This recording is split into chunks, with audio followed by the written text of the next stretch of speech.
So, okay. Hat sich hier das Mikro ausgeschaltet. Falsche Einstellung, aber kein Problem. Jawohl. Heute mal eine Runde The Bass. The Bass. Gab wieder ein paar Updates. Wollte ich jetzt mal reingucken. Reinluschern. Karte gibt's bis jetzt nur eine. Berlin. Freies Spiel nehmen wir jetzt mal. So, Karte, okay, Fahrzeug.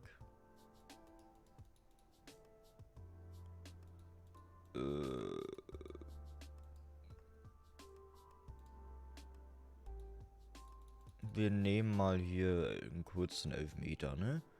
Einen kurzen Elfmeter. Und eine schöne 300er-Tour.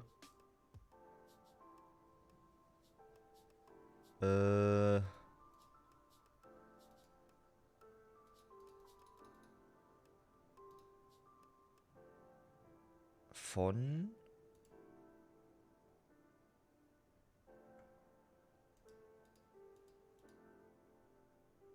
Betriebshof. Nee, nicht vom Betriebshof, Leute. Das geht gar nicht. Was ist das für eine Tour? Was haben wir heute eigentlich? November, 30. Okay. 8 Uhr. 46. Gut, passt.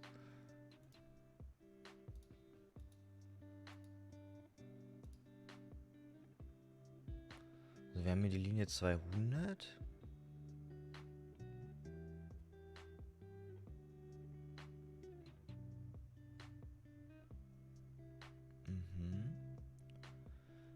Ich würde aber trotzdem die 300er, das ist die neue.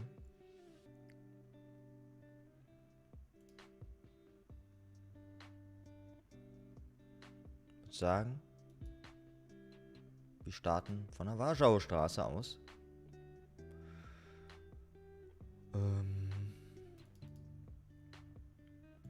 Okay, Wetter ist gesynkt. Drücken wir auf Start. Drücken wir auf Start. So.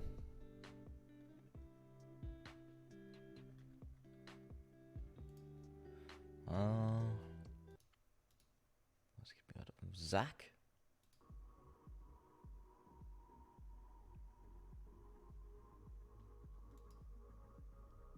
So.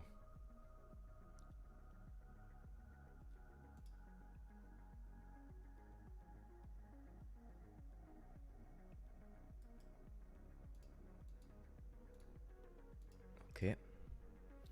Also ich weiß ja auch nicht, wie sie sich das vorstellen, ja. Ich auch nicht. Nein, jetzt habe ich Photoshop geöffnet.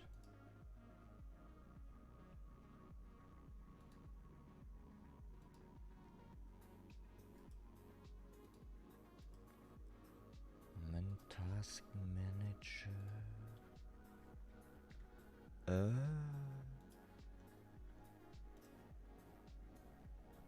Oh, komm schon. Ja gut. Das kriege ich gerade nicht weg.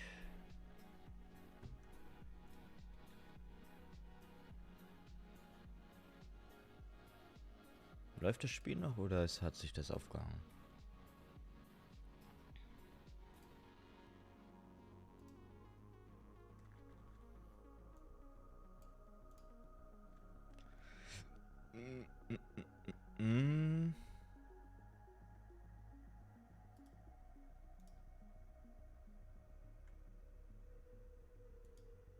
Es hat wohl noch eine Rückmeldung. Ne?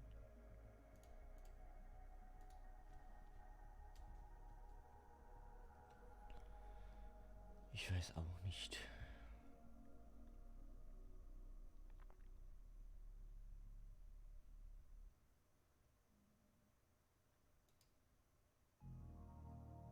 Aber nee, Ich habe nicht das Gefühl, dass hier noch was passiert. Schließen. Alt F4.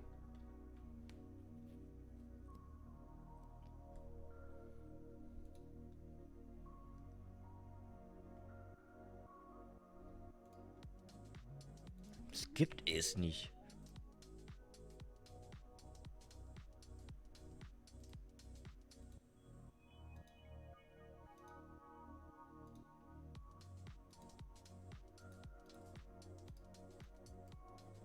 Boah, ich kotze.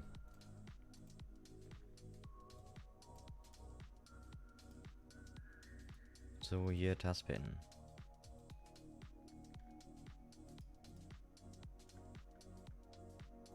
Dann nochmal von vorne.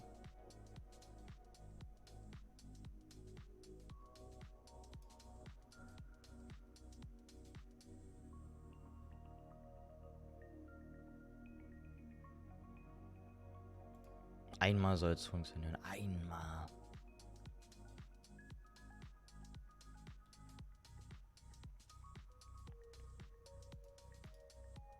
So, haben wir es jetzt mal? Oder? Es ist natürlich noch Early Access, ja.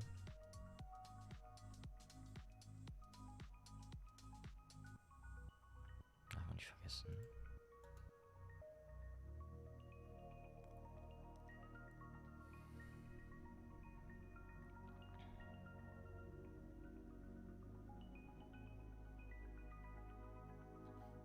So, startet. Hoffentlich.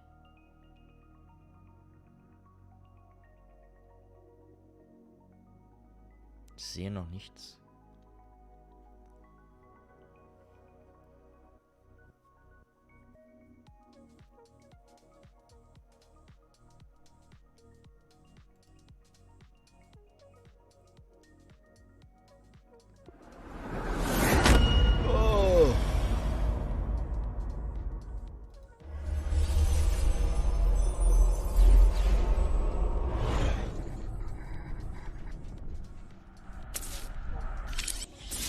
Gut, alles klar.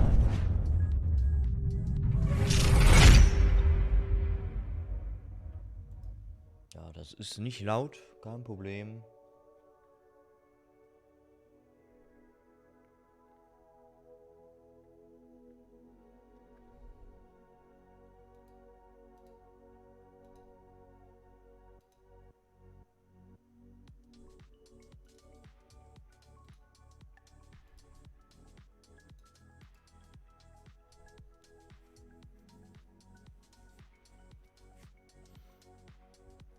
Oh.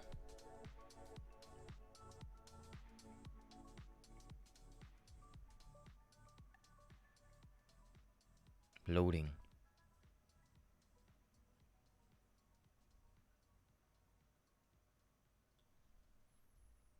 Das kann's nicht sein. Ja, danke. Dann probieren wir es nochmal.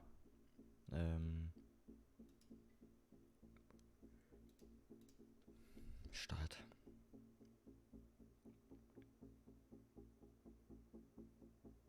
Ja, guck mal, jetzt dreht sich auch das Rädchen. Da hätte ich, glaube ich, eine Weile warten können, aber ich hab's abgebrochen.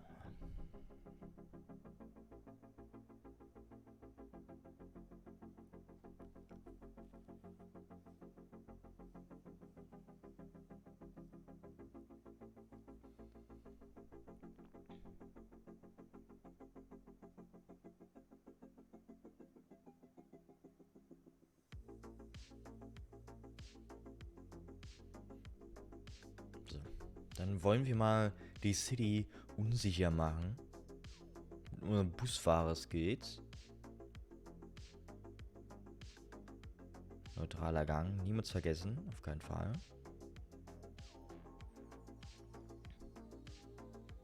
Ja, es sind noch nicht alle Teile verfügbar von der Karte. Aber ich finde es mittlerweile schon recht spielbar, sage ich mal. großen Updates kommen natürlich noch, ne? Von der Grafik her, von der Beleuchtung, KI und so weiter.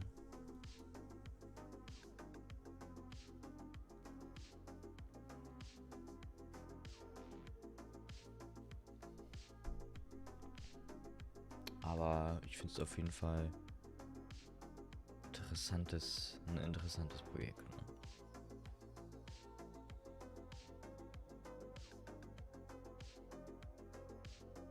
Auf jeden Fall sind die Ladezeiten länger geworden seit den letzten Updates. Aber das ist ja auch mal interessant. Ne?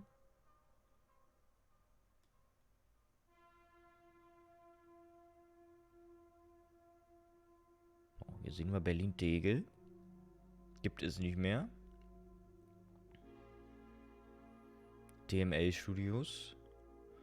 Die sehen auch in echt bestimmt ganz so aus, wie sie hier abgebildet sind. Potsdamer Platz, ne? Schöner Ort. Ist ein schöner Ort. Hier der Deutsche Bahn Tower. Hier ein Hotel. Habe ich mal gearbeitet. Und hier sehen wir es nochmal von hinten.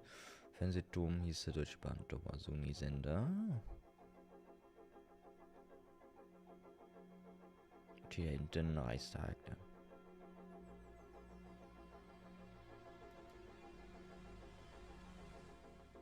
Also ich weiß auch nicht, wie sie sich das hier vorstellen, aber die Ladezeiten sind ja unglaublich. Da muss was passieren. Oh.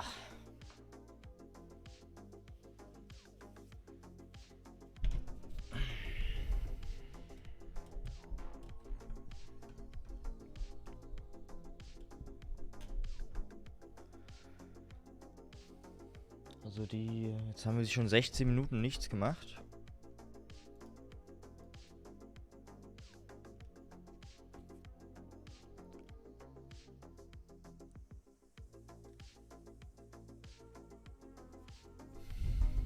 Das weiß ich so jetzt auch nicht mehr weiter. Oh! Das gibt's ja gar nicht. So, anfangs ist das noch nicht ganz so performant. Muss ich erstmal fangen. Hier ist unser schöner Bus. Ne? Klein, aber schnittig. Das gesamte Spiel ist noch nicht sehr performant. Ich schließe mal kurz die Tür. Bisschen Ruhe haben. Das ist der Bus von innen, ne? Können hier die Fenster aufmachen. Die können wir auch aufmachen, soweit ich weiß. Können hier die Rampe aus- und einfahren. Ne? Aber es sind hier schöne Texturen auf jeden Fall eingebaut. Detailgetreu, möchte ich auf jeden Fall sagen. Nur Performance ist das noch nicht so wirklich geil.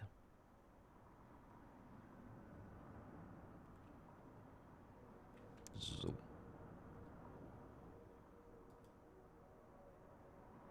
Dann starten wir mal. Machen hier unseren Bordcomputer an. PIN haben wir hier. 05. Achso, müssen wir hier noch reintippen. Hallo?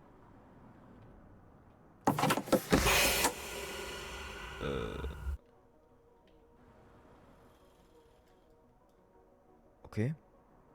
Dann nochmal von vorne. 0594. Zack. Okay. So, Linie 300. Ja. Und dann einmal den Kurs Richtung 1 setzen. Ja. Und dann sind wir abfahrtsbereit. Ne? Und dann lassen wir die Leute mal einsteigen. Kommen Sie rein. Und da ist schon auch der erste Fahrscheinverkauf. 20 Cent zurück daher. Hier. Was willst du eigentlich? Achso, Berlin ABC. Äh.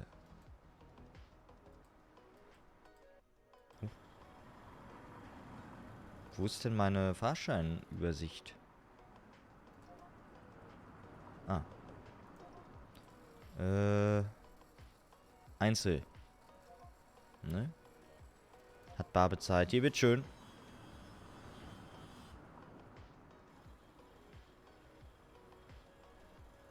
Gut. Wir müssen los, wir sind zu spät. Motor müssen wir vielleicht auch noch anmachen. Klima. So.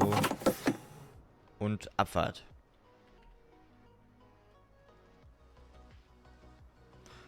Man schon leise. Ich höre gar nicht den Motor. Hallo?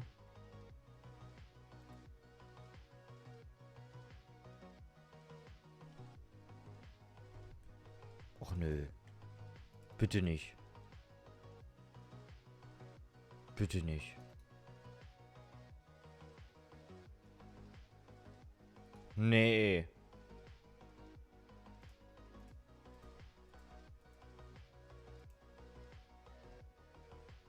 Tja.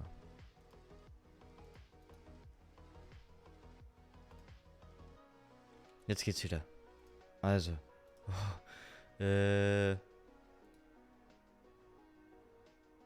Mutter ist aber, dann machen wir hier Effekte dann nochmal. So.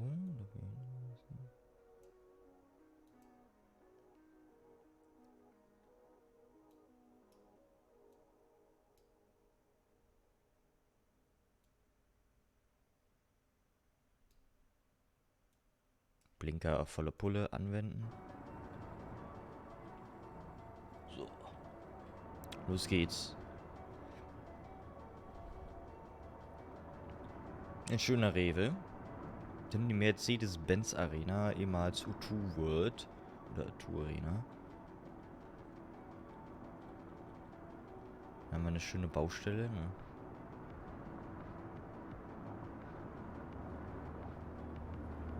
Und da hinten ist unsere erste Haltestelle. Der Marathonstraße. Dans, hallo.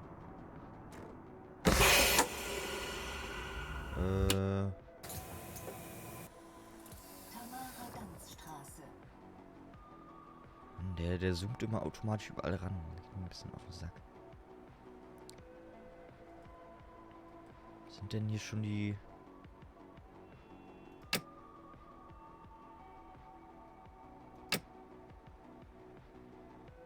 So, dass die Leute vielleicht auch mal Licht haben, ne? Ich möchte auch ein bisschen... Oh, sind schon alle da drin. Okay. Noch sind wir pünktlich.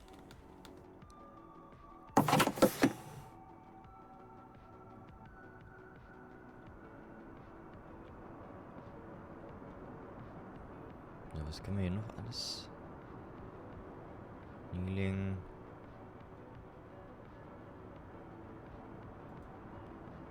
Gab es noch irgendwie automatische Haltestellenbremse?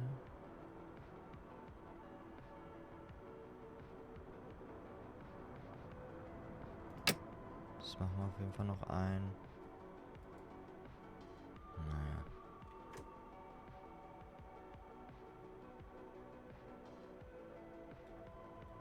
So. Hier die schöne Mauer.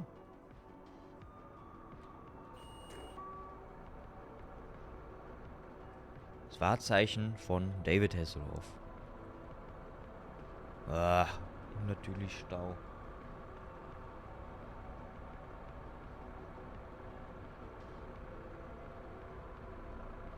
Ja, hier sieht man halt auch die Texturen und so. Gewisse Spiegelungen flackern noch rum. So, hier müsste ich aber, glaube ich, mal rechts einbiegen. Jetzt komme ich hier nicht weiter.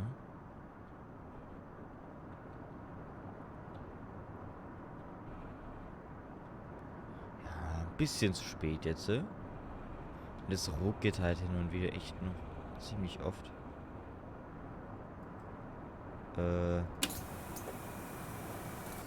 Das ist auf jeden Fall noch eine nervige Sache. So, aussteigen will keiner.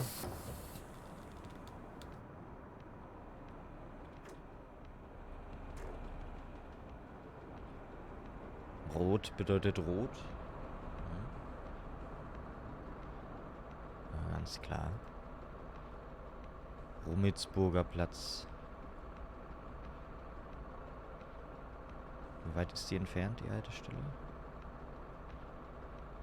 365 Meter. Wird knapp.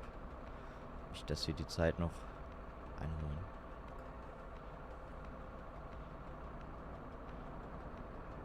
Ja, da können wir noch hier oben die Kamera wechseln.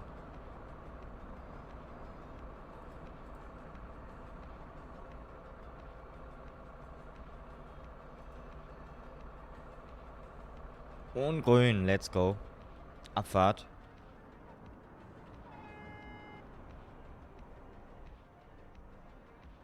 Nee! Alter! Der hat sich einfach die Vorfahrt genommen, der Penner. Rummelsburger Platz. Leck mich fett.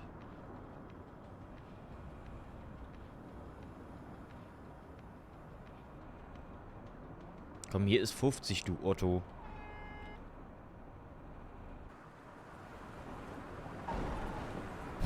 Ups. So.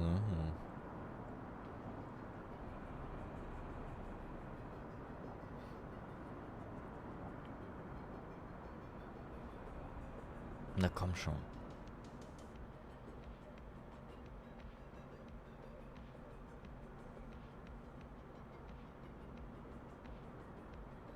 Wird grün.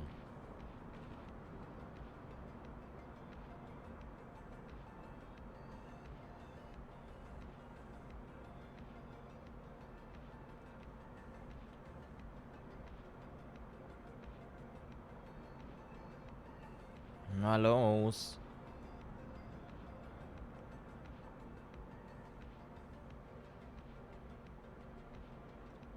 Ah, alte Schwede.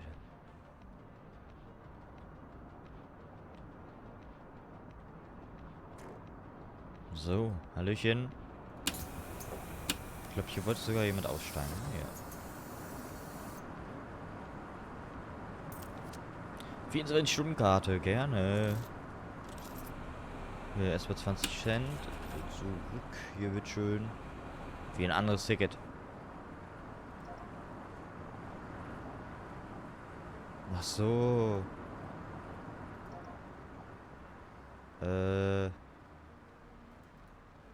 Ist die falsche Zone. Nur AB, ja? So, bitteschön. Mann, wir machen mal einen Ärger.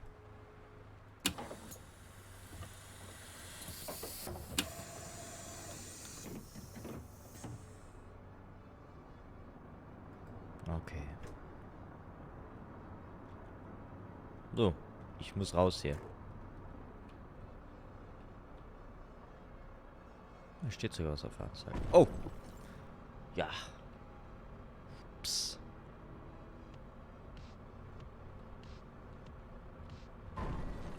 Ups.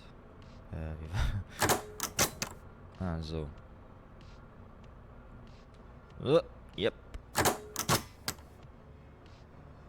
Aber laute Tasten, ey.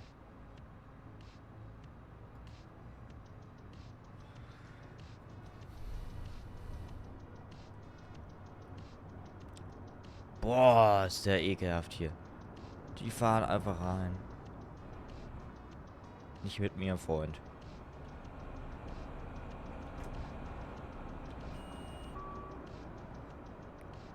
Ah, der schöne Ostbahnhof.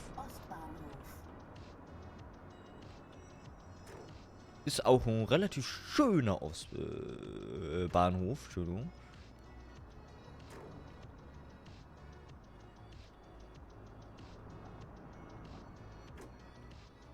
So. aktuell aber in Umbauarbeiten.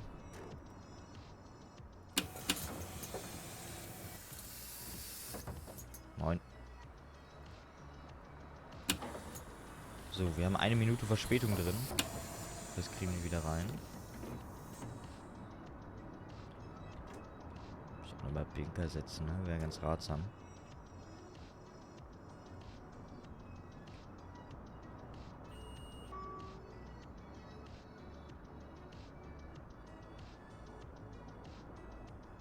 Da hinten ist auch schon die nächste Halte. Stralauer Platz.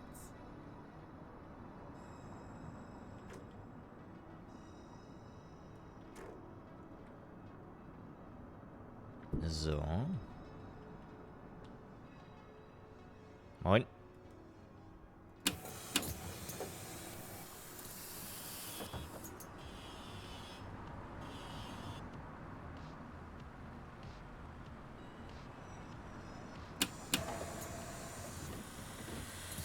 So, jetzt müssen wir links hier einbiegen. Jetzt will aber gar keiner mehr fahren.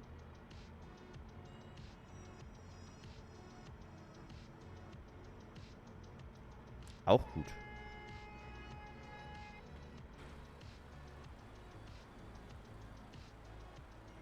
Wie Sie sehen, sehen Sie nichts.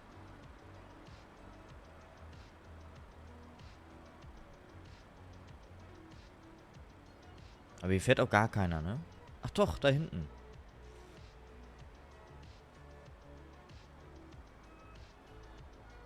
Das ist einfach nur elendlich langer Stau.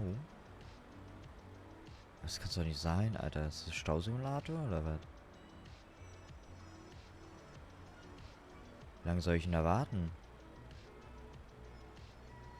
Ich nehme jetzt da auch einfach die Vorfahrt, ne? Wir müssen da auch ein bisschen hier vorankommen. Ne? So, danke. Ich müsste dann auch noch auf die rechte Spur, wenn das genehm ist. So. Ach. Und erfolgreich sind wir dem Stau umgangen. Ne? Gosiwasch!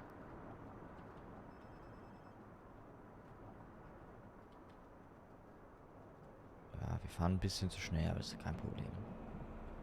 Hier die BVG Hauptzentrale. Holzbergstraße. Holzbergstraße.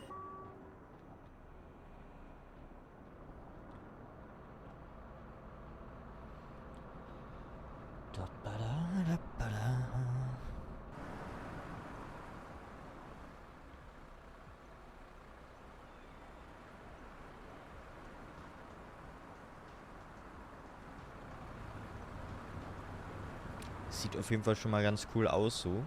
Das Grundgebilde. Aber da kann man noch einiges machen.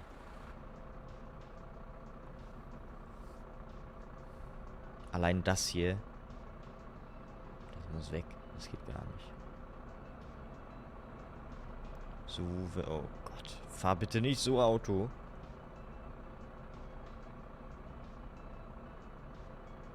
Ist der Unfall schon vorprogrammiert?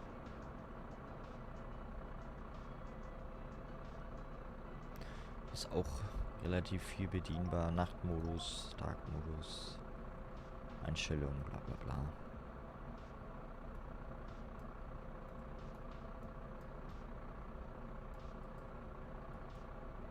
Ja, auch der Bildschirm sieht geil aus. Es sieht schön abgeranzt aus.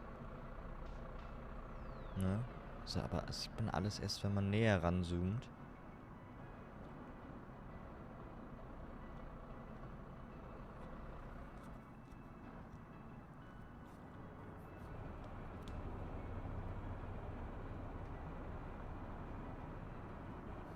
TML, wer kennt's nicht, ne? Paketdienst.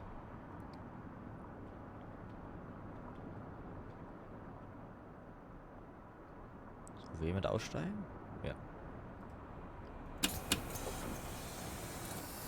Hallo, Kommen Sie doch.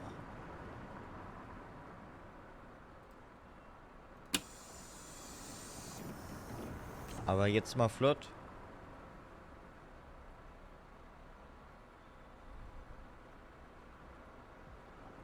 So. Reicht.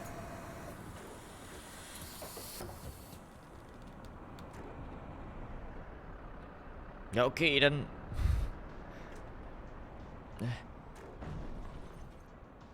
Mann, toll.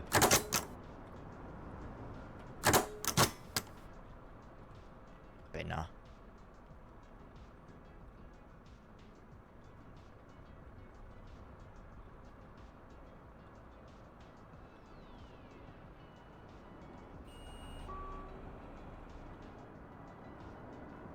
S- und U-Bahnhof Janowitzbrücke. Oh, ich muss hier rüber.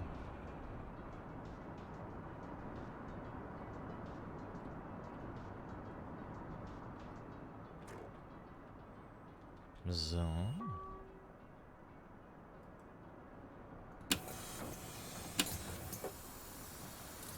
Ja, wer wollt ihr mit hineinsteigen? Habe ich genau gesehen. Die S-Bahn am Vorbeifahren. Ist auch schön. Schönes, wichtiges Detail. Die geht erstmal im Busch kacken, alles klar. Abfahrt.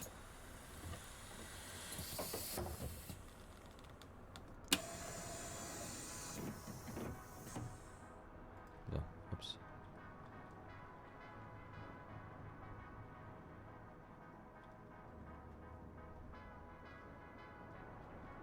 Alexanderstraße.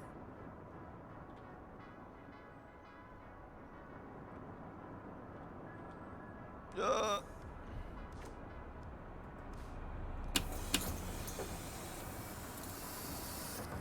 Hallo. Morgen.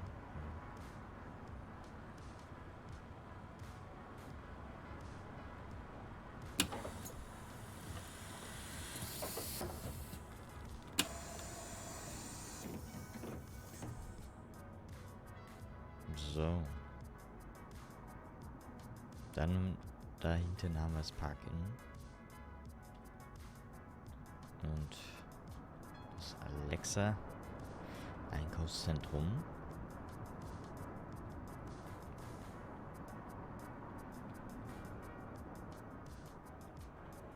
Wir müssen so einen Spurwechsel einleiten hier.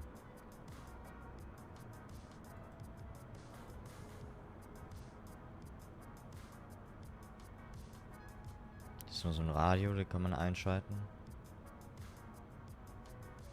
Hat man ein Online-Radio. Brauchen wir jetzt aber nicht.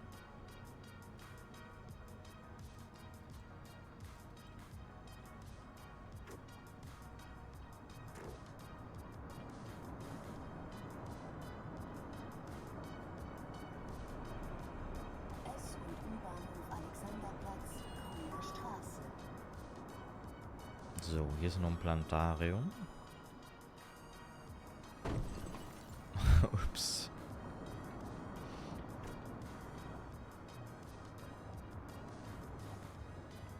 Hier, der merkt auch früh, dass er links rauf will.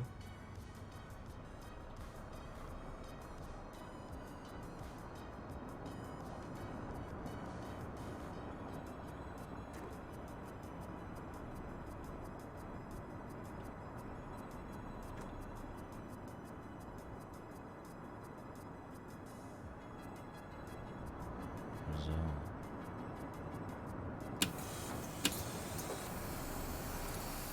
Das ist aber selten, dass hier keiner einsteigen möchte. Das ist eigentlich... Okay.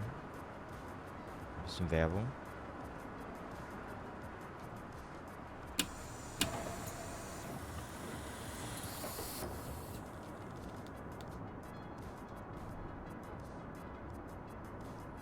Ich würde sagen, wir spielen auch gleich mal was anderes. Ich wollte einfach nur mal reingucken, was sich so getan hat. Aber Jugendstraße. ich finde, da ist noch viel Luft nach oben.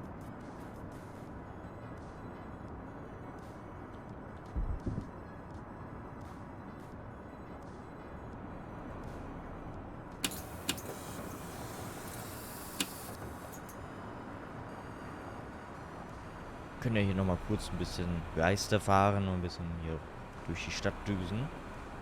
Dass ihr das nochmal ein bisschen seht. Wollen wir hier unseren Kurs ändern?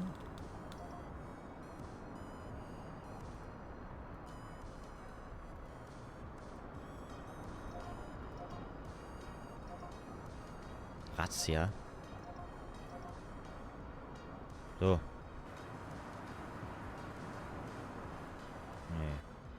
Nee.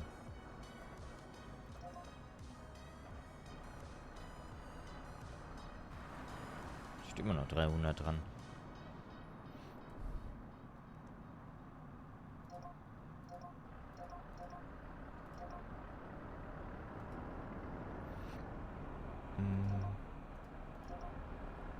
Schichtende.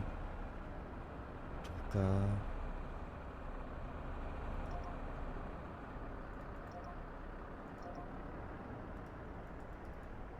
Geht noch nicht. Abschleppen, Nachrichtenempfang.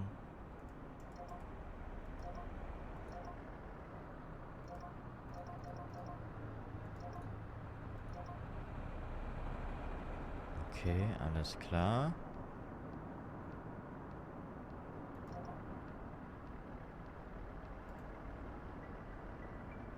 Ja, gut. Dann ist das so.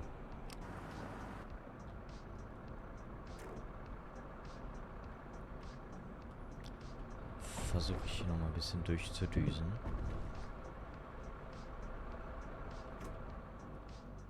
Trotzdem Blinker setzen, nicht vergessen, ne? Uppala, da war, glaube ich, ein kleiner Huckel auf der Straße, ein Kaugummi oder so. U-Bahnhof Rotes Rathaus. Da halten wir jetzt mal nicht, ne? Also die Karte ist mittlerweile schon ziemlich groß. Viele Teile sind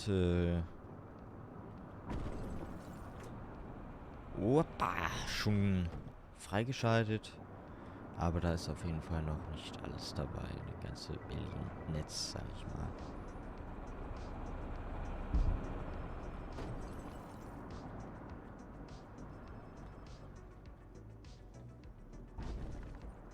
So. Ne? Hier überall Baustelle. Das ist natürlich auch ein Wahrzeichen.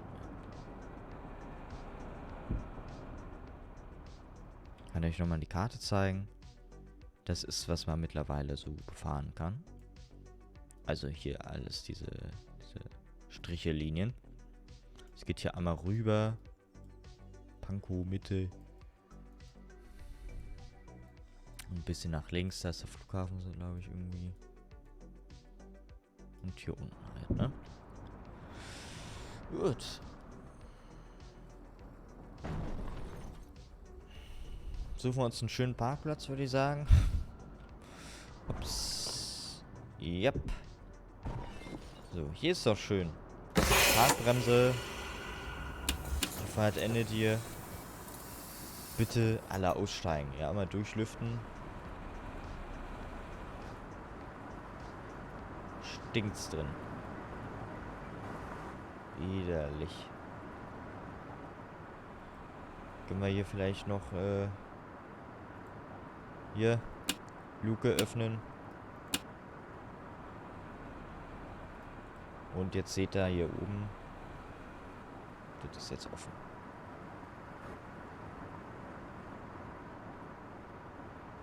Oder auch nicht.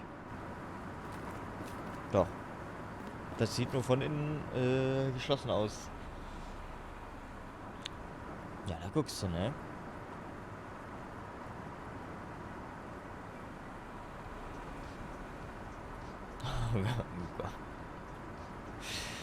Ja gut. Achso, ja, das sind viel von außen.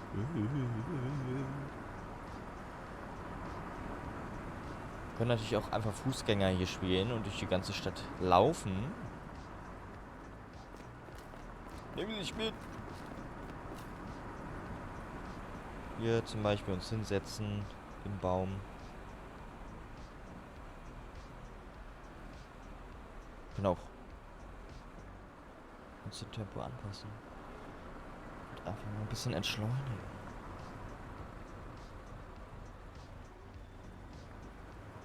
Herrlich. Herrlich. Gut.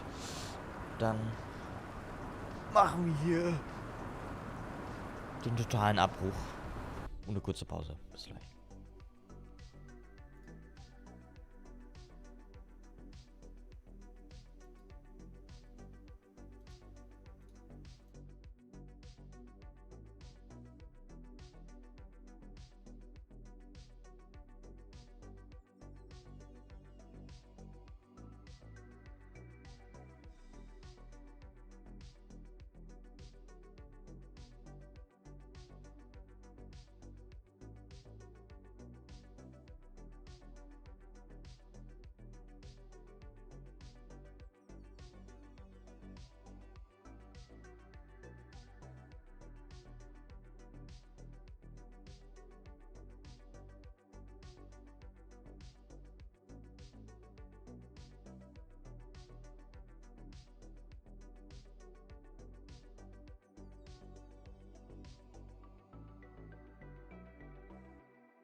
Naja.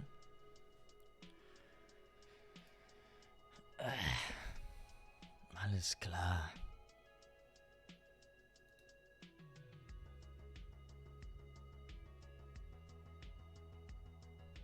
Es wird schönes Story-Spielchen, komm.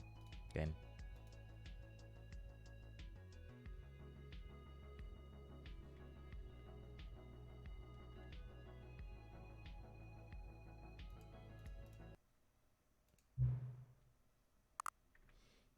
Okay.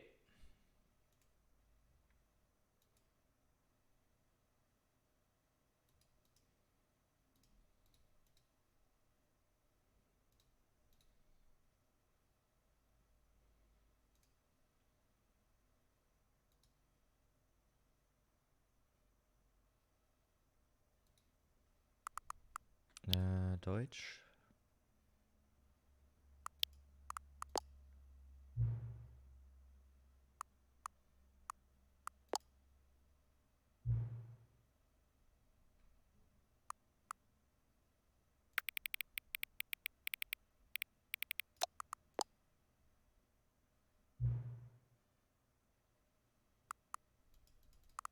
Ich mache hier gerade noch ein paar Einstellungen. Moment.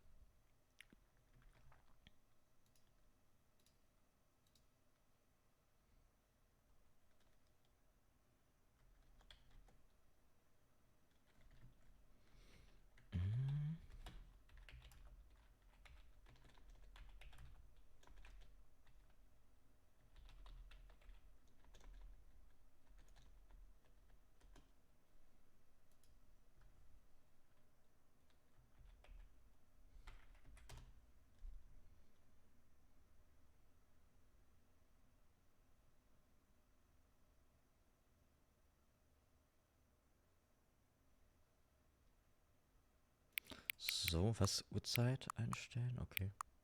Wir haben 9:30 Uhr. Nein.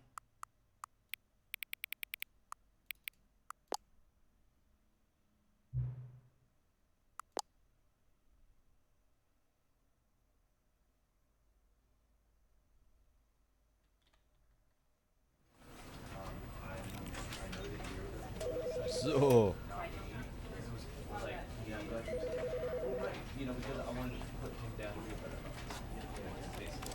Noch will UBS randlos Vollbild.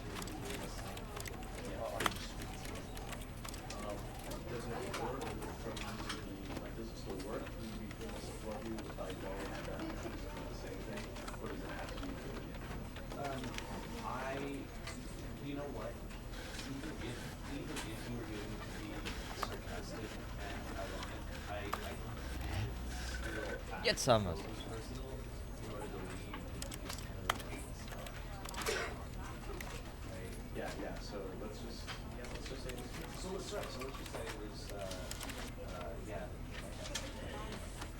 Okay, Fadenkreuz brauchen wir jetzt nicht unbedingt. Audio auf jeden Fall machen wir ein bisschen leiser.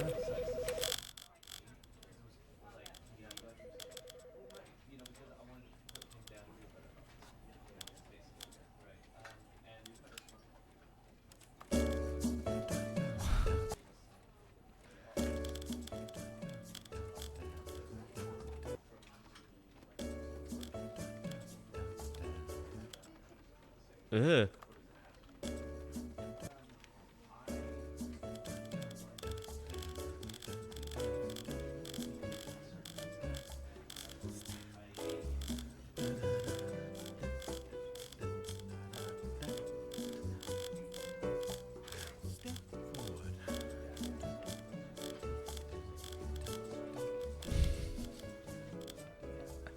Geil.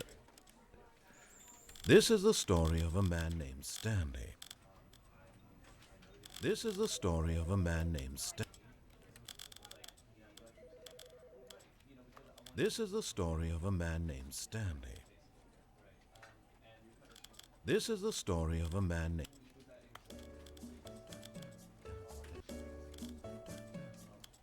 So. Ich Also geht das. Anti-Aliasing machen wir auf hoch. Qualitäts hoch.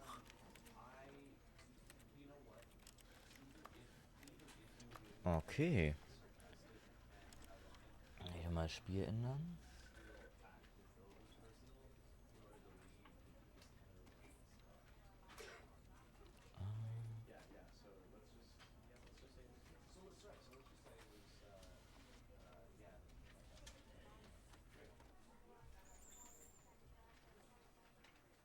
So.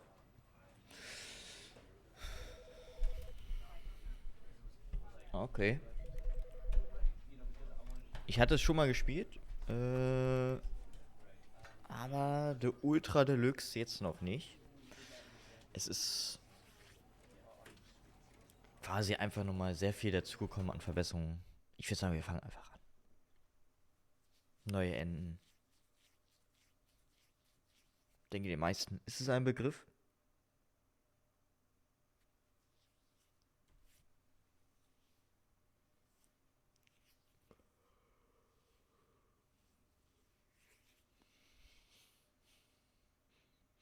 This is the story of a man named Stanley. Stanley worked for a company in a big building where he was employee number 427.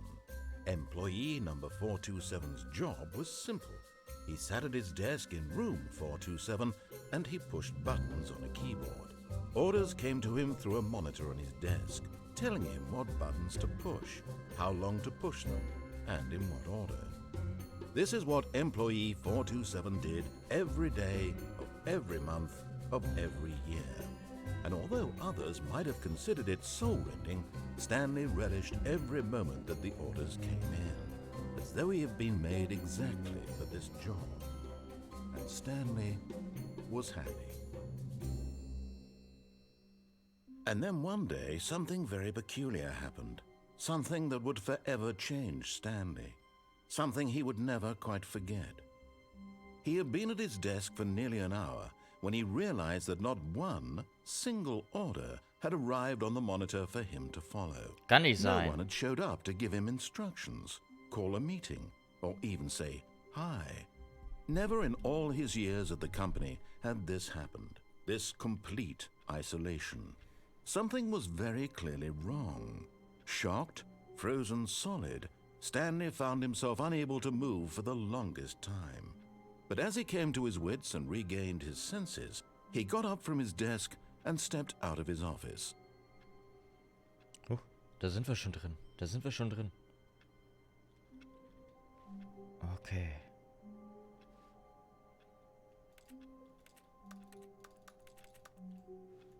Hallo? Ich möchte gerne einen Befehl ausführen.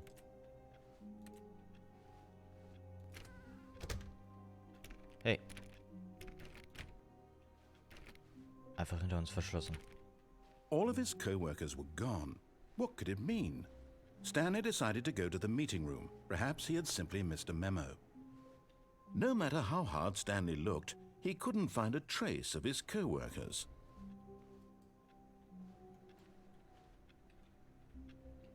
Hier ist keiner. Alle weg.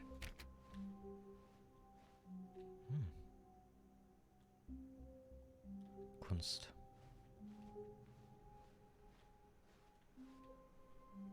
Hallo. Also den Anfang ist natürlich schon relativ bekannt. Wo jetzt die neuen Sachen sind, weiß ich nicht. Wie man die findet.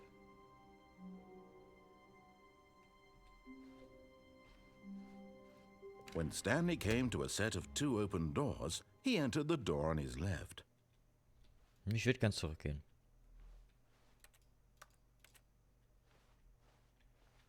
Das ist natürlich geschlossen. Jetzt stehen wir vor einer Qual der Wahl.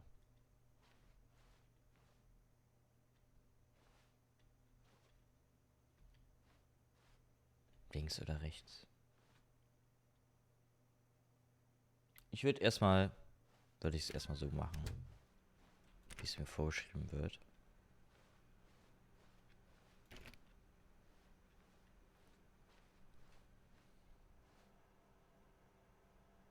Yet there was not a single person here either.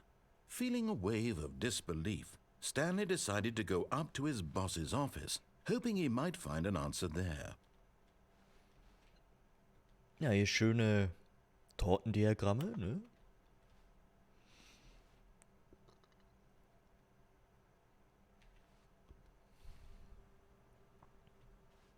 Was haben wir hier? Everyone is unique. Ja. So haben wir es nämlich.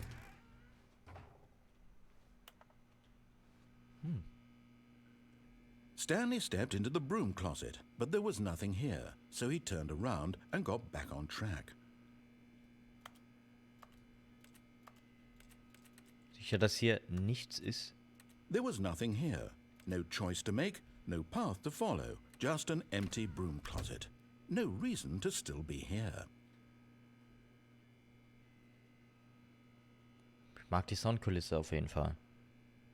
It was baffling that Stanley was still just sitting in the broom closet. He wasn't even doing anything. At least if there was something to interact with, he'd be justified in some way. As it is, he's literally just standing there doing sweet FA. Ja, wir tun hier halt auch nichts, ne? Are you really still in the broom closet? Standing around doing nothing? Why? Please offer me some explanation here. I'm genuinely confused.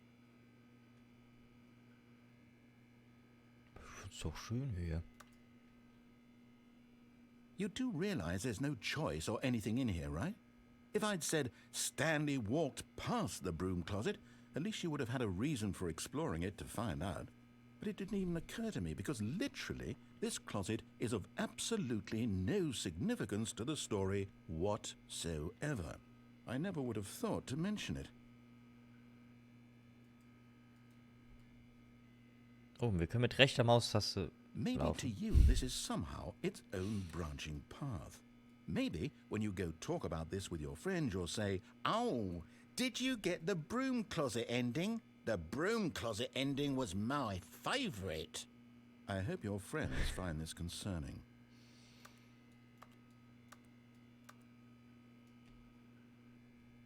Stanley was fat and ugly and really Ach stupid. komm, jetzt leg mich He doch. probably only got the job because of a family connection. That's how stupid he is. That or with drug money. Also, Stanley is addicted to drugs and hookers. Bitte? Well, I've come to a very definite conclusion about what's going on right now. You're dead. You got to this broom closet, explored it a bit, and were just about to leave because there's nothing here Yeah. when a physical malady of some sort shut down your central nervous system and you collapsed on the keyboard. Well, in a situation like this, the responsible thing is to alert someone nearby so as Bitte? to ensure that your body is taken care of before it begins to decompose. Hello? Anyone who happens to be nearby? The person at this computer is dead. They have fallen prey to any number of your countless human physiological vulnerabilities. It's indicative of the long-term sustainability of your species. Please remove their corpse from the area and instruct another human to take their place, making sure they understand basic first-person video game mechanics and filling them in on the history of narrative tropes in video gaming, so that the irony and insightful commentary of this game is not lost on them. All right, when you've done that, just step out into the hallway. Kommt jetzt das Besenkammerende oder eher nicht?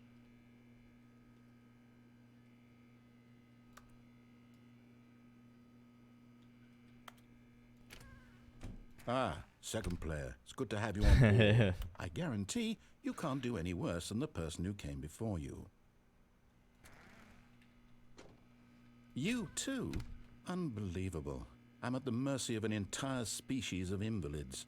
Perhaps there's a monkey nearby you can hand the controls to. A fish? Fungus? Look, you can hammer out the details. I'm not particularly picky. I'll just be waiting for when you're ready to pick up the story again.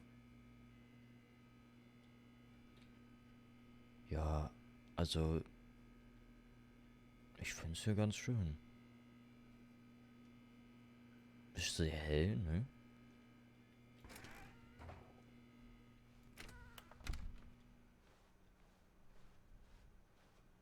Coming to a staircase, Stanley walked upstairs to his boss's office. Nein! Jetzt ist zu.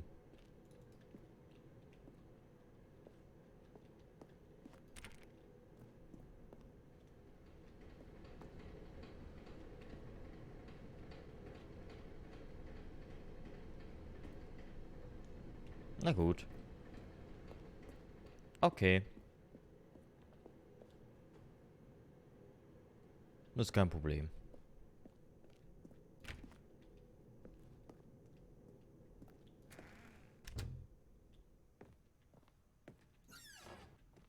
Ah.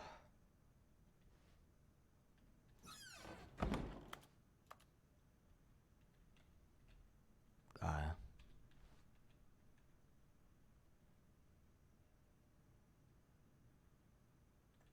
Ach, da hat er nichts zu sagen, oder was?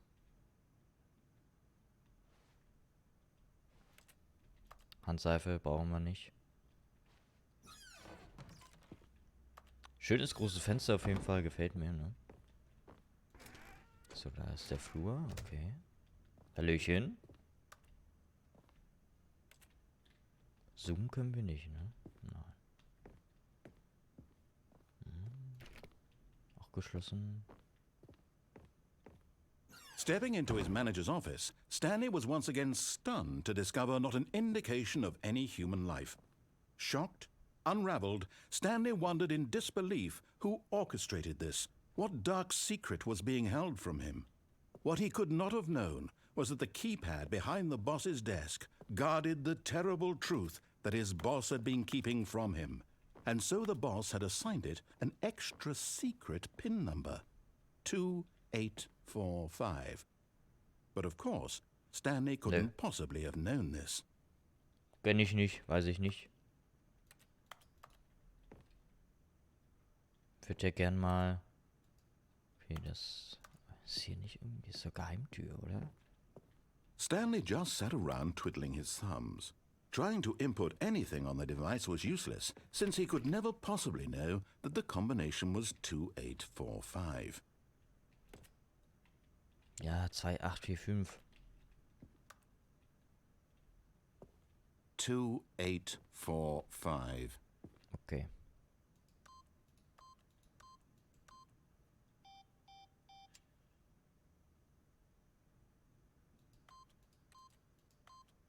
Nein, jetzt habe ich mir wirklich vertippt.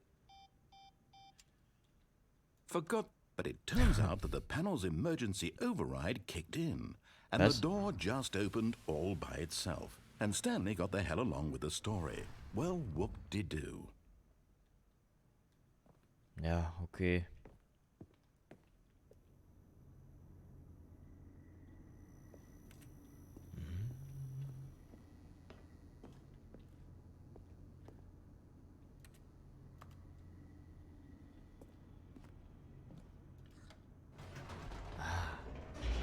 Das bleibt die ganze Zeit so dunkel.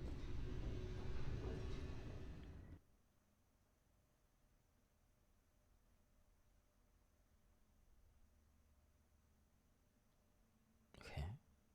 Laden. Laden. Descending deeper into the building, Stanley realized he felt a bit peculiar. It was a stirring of emotion in his chest, as though he felt more free to think for himself, to question the nature of his job. Why did he feel this now, when for years it had never occurred to him? This question would not go unanswered for long. Leck mich am Arsch. Stanley walked straight ahead through the large door that read Mind Control Facility.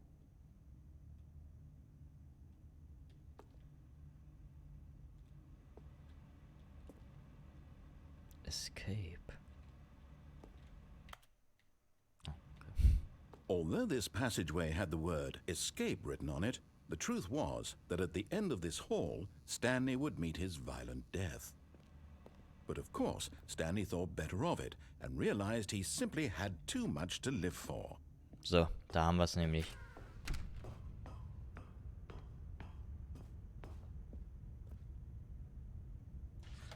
The lights rose on an enormous room packed with television screens. What horrible secret did this place hold? Stanley thought to himself. Did he have the strength to find out?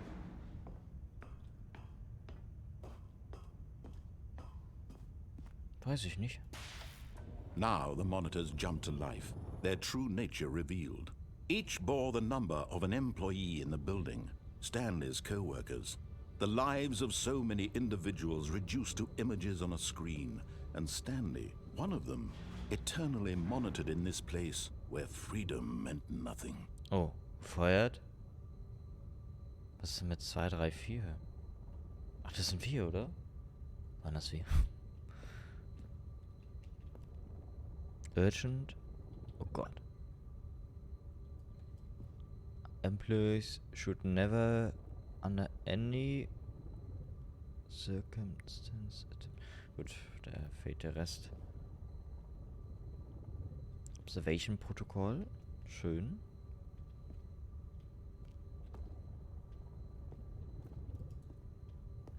Ist ein toller Raum.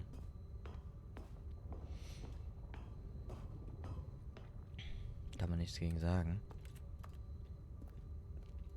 Rufen wir uns mal im Fahrstuhl. This mind control facility, it was too horrible to believe. It couldn't be true. Had Stanley really been under someone's control all this time? Was this the only reason he was happy with his boring job? That his emotions had been manipulated to accept it blindly? No. He refused to believe it. He couldn't accept it. His own life in someone else's control? Never. It was unthinkable, wasn't it? Was it even possible? Had he truly spent his entire life utterly blind to the world? Whoa! But here was the proof. The heart of the operation. Controls labeled with emotions. Happy, or sad, or content. Walking, eating, working. All of it monitored and commanded from this very place. And as the cold reality of his past began to sink in, Stanley decided that this machinery would never again exert its terrible power over another human life. For he would dismantle the controls once and for all.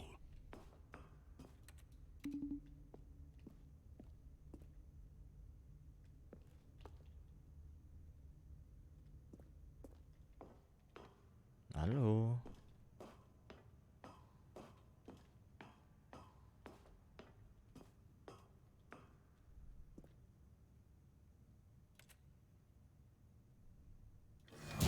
Komm, aus die Scheiße.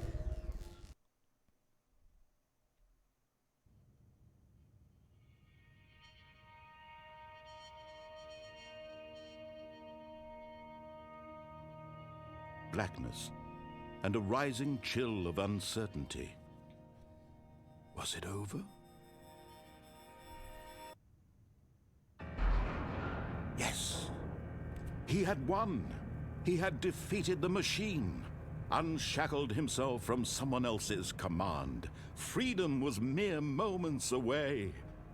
And yet, even as the immense door slowly opened, Stanley reflected on how many puzzles still lay unsolved. Where had his co-workers gone? How had he been freed from the machine's grasp? What other mysteries did this strange building hold?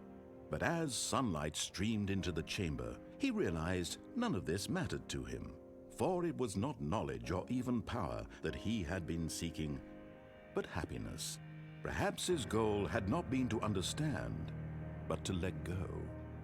No longer would anyone tell him where to go, what to do, or how to feel. Whatever life he lives, it will be his. And that was all he needed to know. It was perhaps the only thing worth knowing. Stanley stepped through the open door. Ja. Stanley felt the cool breeze upon his skin, the feeling of liberation, the immense possibility of the new path before him. This was exactly the way, right now, that things were meant to happen. And Stanley was happy. Schön. Schönes Ende.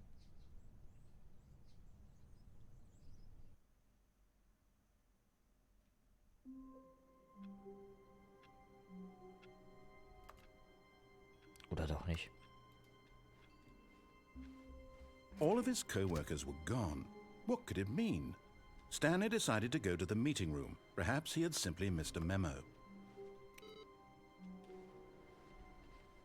No matter how hard Stanley looked, he couldn't find a trace Ja, of his co-workers. hätte sein können, dass sie in den Pflanzen stecken oder so.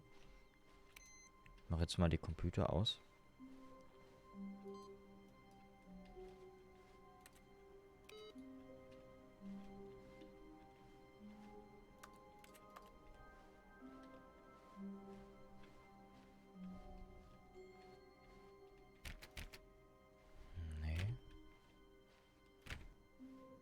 When Stanley came to a set of 2 open doors, he entered the door on his left. Heute nicht. This was not the correct way to the meeting room, and Stanley knew it perfectly well. Perhaps he wanted to stop by the employee lounge first, just to admire it. Oh ja, gerne.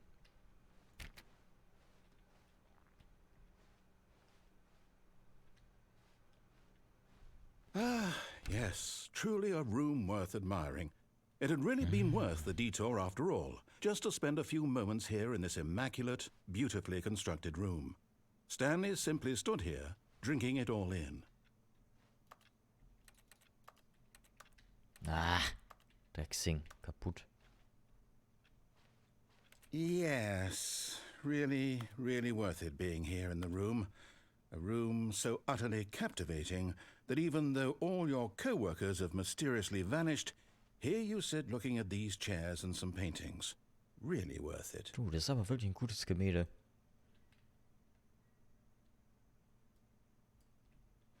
At this point, Stanley's obsession with this room bordered on creepy and reflected poorly on his overall personality. It's possible that this is why everyone left. Nee, das ist eine Lüge.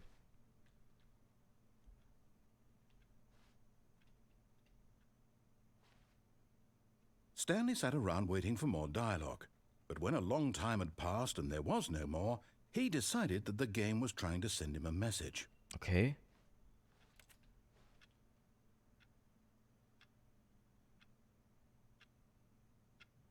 Mhm. Die Uhr funktioniert auf jeden Fall, oder nicht? Schönes Detail. Diese Kaffeetasse. Kommen wir zurück? Nö. Okay, ich gehe ja schon. But at last, he'd had enough of the amazing room and took the first open door on his left to get back to business. Back to business?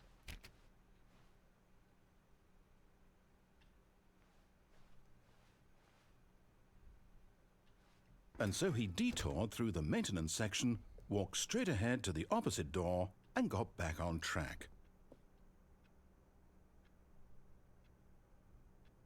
Nee.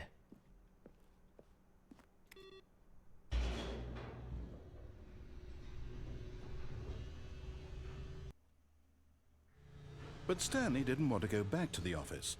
He wanted to wander about and get even further off track. So now in order to get back, he needed to go, from here it's, left. Oh, no, it's to the right, my mistake. Hier rechts, ja? Das sieht aber nicht korrekt aus. Ja. No, not the right. Why would I have ever said it was to the right? Ich weiß What nicht. was I thinking? It's clearly... Oh dear, would you hold on for a minute, please? Now, let's see. We went down right, left, down, left, right. Yep, okay, yes. I've got it now. This story is absolutely, definitely this way. Hier lang. Sicher? Na gut, ich hab auch keine Wahl, ne?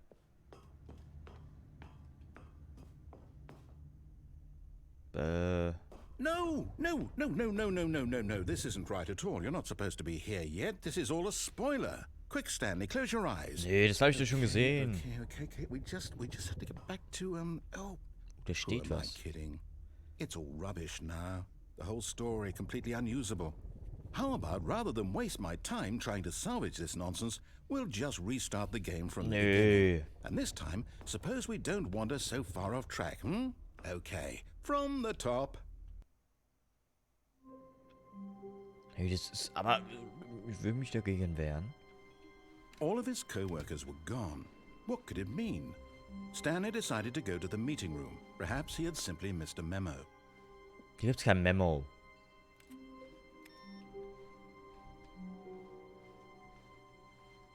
Guck mal, jetzt ist das hier aber nicht mehr drauf.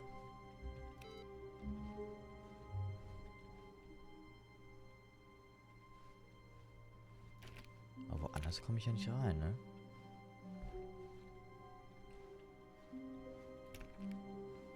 Guck jetzt nochmal hier.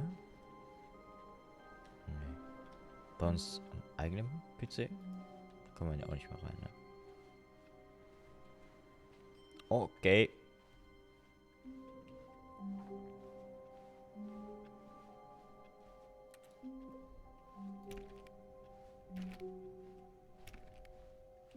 When Stanley... What? Wait, what? No, I restarted. I swear I definitely restarted the game over, completely fresh. Everything should be... Oh, did something change? Stanley, did you change anything when we were back in that room with all the monitors? Did you move the story somewhere or... Ja, ich hab... Why am I asking you? I'm the one who wrote the story. It was right here just a minute ago. I know for sure that it's here somewhere. Grüß dich Okay, erstmal. then. It's an adventure. Come, Stanley. Let's find the story.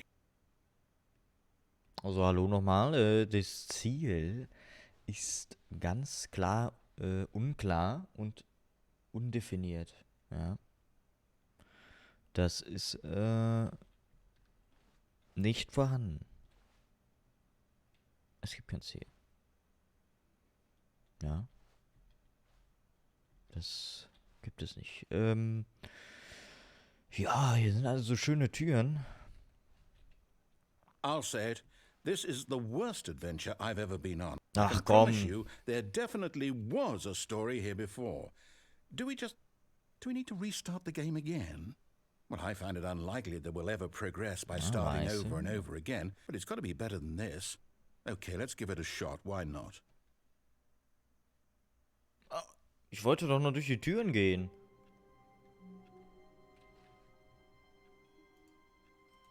So ein Scheiße. So. Mach das hier nochmal kurz zur Seite. So.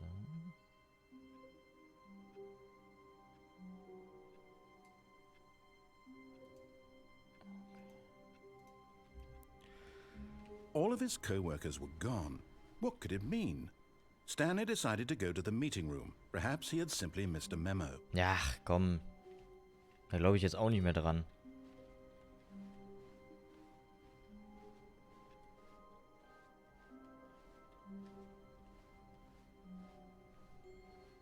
Okay, yep, it's Ja, worse. okay. I might be remembering this wrong. It's possible the story is back where we just came from. Why don't we go back the other direction and see if we missed anything? Ja, dann gehe ich nochmal zurück, ja. Also ich kann hier nochmal gucken, ob hier eine Tür irgendwo ist. Aber ich glaube zu meinen... Es gibt keine, nee.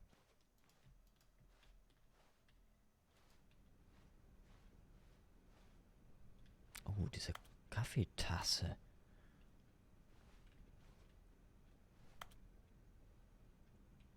Okay.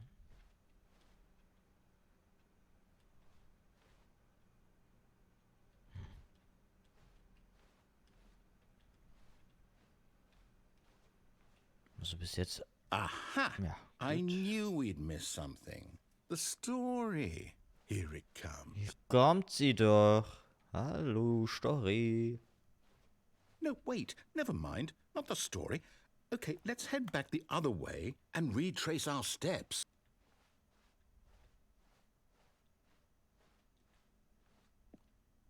Bäh.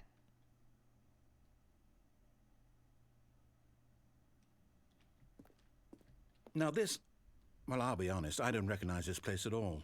Is this the story? Das I ist don't think so. was ganz I can't anderes. quite recall, but I believe my story took place in an office building. Is that correct? Do you remember, Stanley? Ja, Well, do you know what?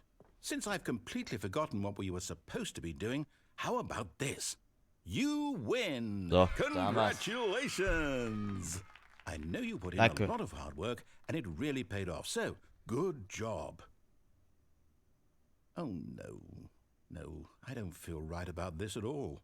We both know you didn't put in any actual work for that win. ich habe Some gearbeitet people win für fair diesen and Sieg. square, and this was not one of those situations. Okay, I'm getting weirded out by whatever this place is. I don't care what might happen this time. I have to restart.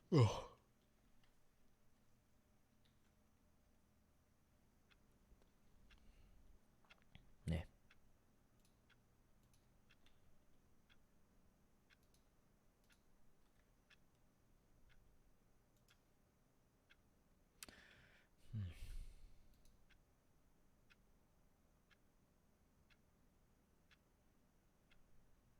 Der Chat ist so am Rumbangen. Ich habe die Nachrichten davor überhaupt gar nicht gesehen. So, also muss ich das jetzt anders machen? Dann muss ich das jetzt anders machen.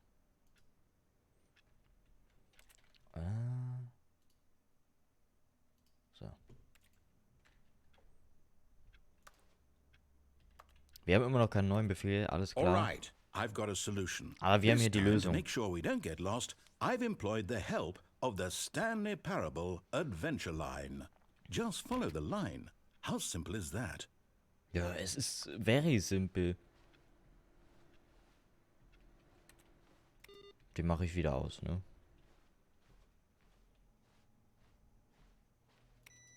Den auch. Den auch. Ah, scheiße, ich habe vergessen, die Linie zu folgen. No, I'm down. We're living it up to the line from now on. Okay. Hätte sein können.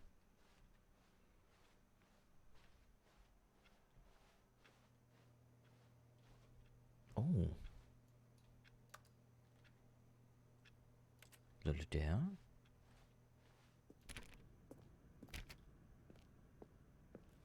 Na, tun wir ihm mal den Gefallen. Oder tun zumindest so. You see? The line knows where the story is. It's over in this direction. Ah, Onward, hier lang. Stanley, to Okay. destiny. Though, here's a thought. Wouldn't wherever we end up be our destination, even if there's no story there? Or to put it another way, is the story of no destination still a story? Simply by the act of moving forward, are we implying a journey such that a destination is inevitably conjured into being via the very manifestation of Okay. the nature of life itself? Okay, Stanley, I need to follow this train of thought for a minute. Just stick with me. Now, we can both agree that the nature of existence is in fact a byproduct of one's subjective experience of that existence, right? Ja, Okay. sicher. Now, if my experience of your existence rests inside of your subjective experience of this office, is this office, in fact, the skeleton of my own relative experiential mental subjective construct? Whoa. Hang on. That got a bit weird back there. Well, I'd like to apologize. Not sure where I was going with all that. Ach, kein You know Problem. what? I think what we need right now is a bit of music to lighten the mood.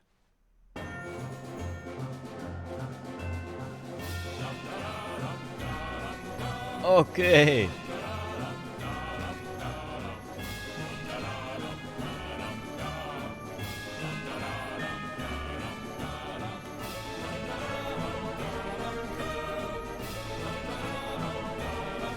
Wall jump.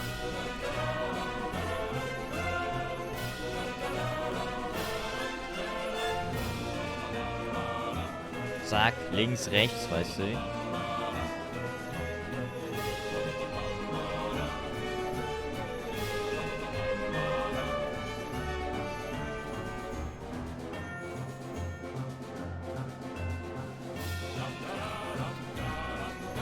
Wo bin ich jetzt hier gelandet?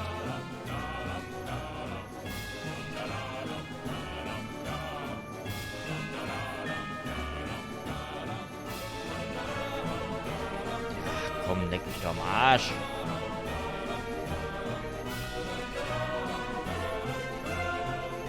Ja, so sieht's nämlich aus. Wait, cut the music. Ach. Go back and look at that fern. Oh, geil. Stanley, this fern will be very important later in the story. Make sure you study it closely and remember it carefully. You won't want to miss anything. Das ist, könnt ihr euch den mal angucken? Hallo? Ja, wie wahnsinnig will ich noch werden, frage ich mich da. Also, schön, dass ihr mich fragen, wie wahnsinnig ich noch werden will.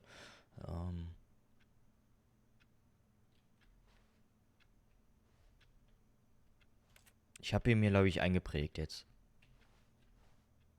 Kann ich noch einen Screenshot von machen? F12. So.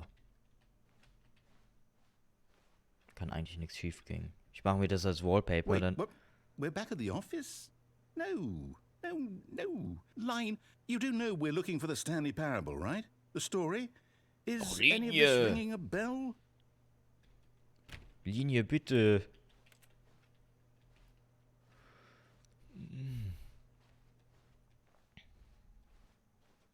Ah, nee. Ja, hier war der Anfang.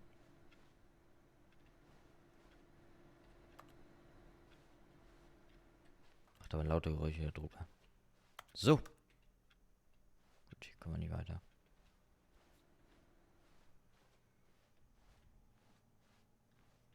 Also von da kommen wir jetzt. Wir sollen jetzt hier lang. Kann ich nicht doch noch mal hier lang gehen? Ich meine, der Raum, der ist halt...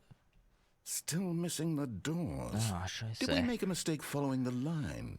Perhaps we could have found the story on our own. Hätte sein können. So, die Line. Ja, hier lang.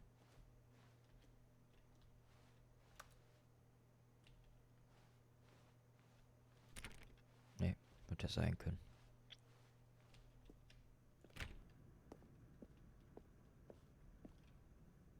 Nee, da waren wir doch. Oh, no, not again, Line. How could you have done this to us? And after we trusted you, after everything we've been through... Oh, I can't take this anymore. To hell with it. Restart. Leck mich doch.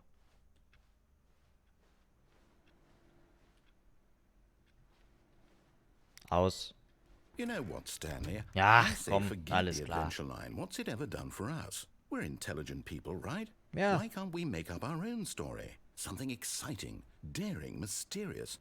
Ooh, this all sounds perfectly doable. Why don't we simply start wandering in, well, I don't know. How about this direction? Oh, geil, da wollte ich immer mal ran. Hinter dieser Tür. Das nehme ich doch dankend an. Now, yes, this Yeah. is exciting. Just me and Stanley forging a new path, a new story. Well, it could be anything. What do you want our story to be? Go wild. Use your imagination. Whatever it might be, Stanley, I'm ready for it. Ich versuche gerade diese Architektur zu verstehen, dieses Gebäude. Oh, no, not you again. Nee, die schon wieder. Stanley, I'd also like to veto the line from having any role in our awesome new story. No lines or monitor rooms. Just don't acknowledge it, and we should be fine. Ich akzeptiere sie auch nicht mehr. Good choice. We get to make a decision. From here, the story is in our control. How important we mustn't squander the opportunity. In fact, I believe I need a minute to think here. Just walk in circles for a minute. Okay, so I know that each door has to lead somewhere, which means that somewhere, the place where we're trying to go, there must be a reverse door that leads here. And that in turn means that our destination corresponds with the counter-inverted reverse door's origin. So starting from the right, let us ask, will taking the right door lead us to where we're going? And since the answer is clearly yes, then by all accounts, the door on the right is the correct one. Another victory for logic. Come, Stanley. Ja? Our destiny awaits.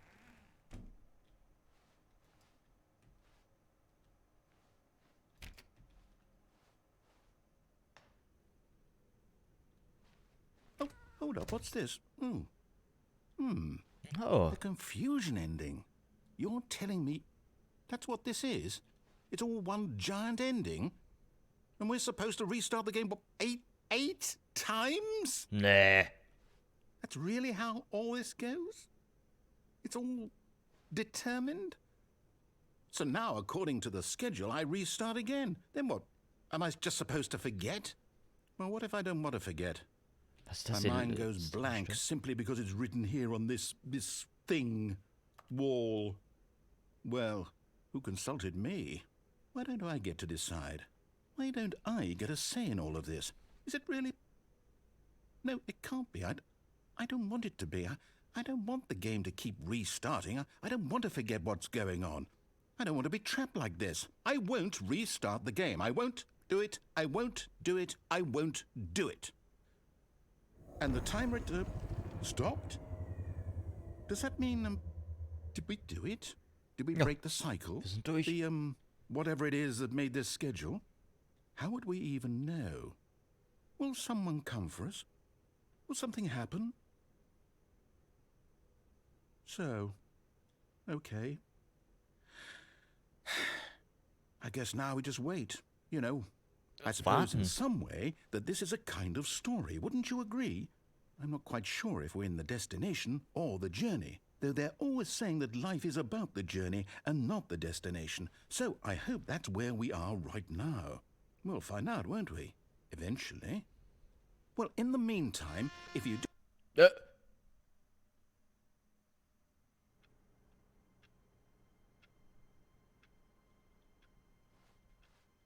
All of his co-workers were gone. What could it mean? Stanley decided to go to the meeting room. Perhaps he had simply missed a memo.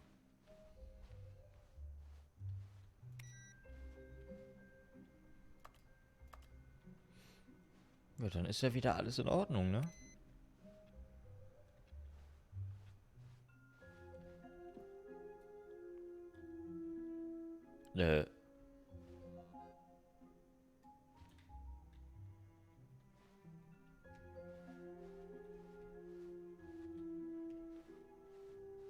Das ist ja neuer Content hier.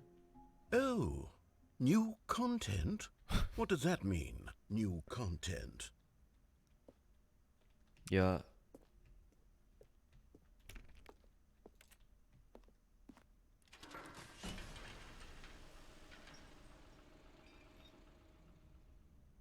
Okay.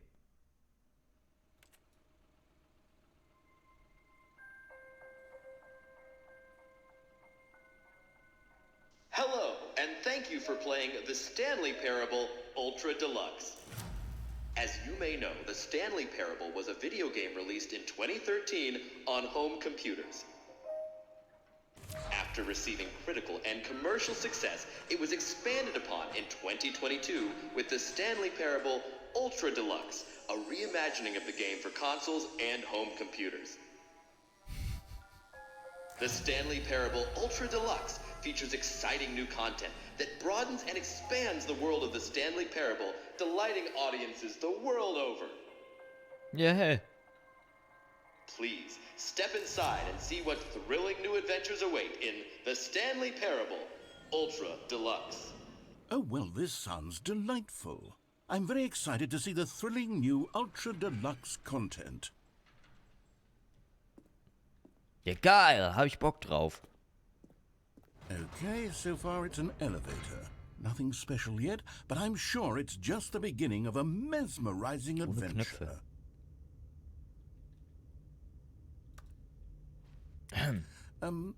Is it broken? What's going on here? Should we be moving somewhere or... Oh, there we go. All right, finally, at long last, it's on to the new content. I've never been more ready. Let's do it. Ich find's geil bis jetzt. I have to say, initial impressions of Stanley Parable Ultra Deluxe, mostly tedious. It's as if, Oh, okay. Let's see the content. Oh. Give me the content, Stanley. Ja. Okay. All right. All right, let's see it. The jump circle?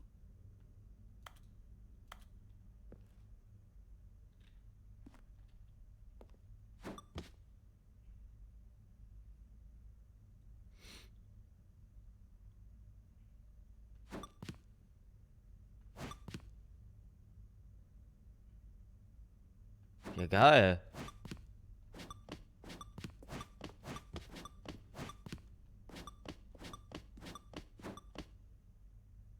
Das ist doch scheiße.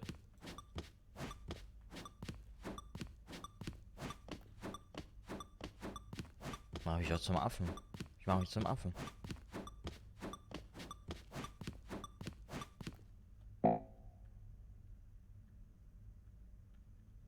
Ja. Danke für die Erfahrung. Gut. Is that it? Surely that's not all the new content. There has to be something else, right? Das war ja nur ein Spaß, ne? Da kommt jetzt natürlich erstmal das Richtige jetzt, ne?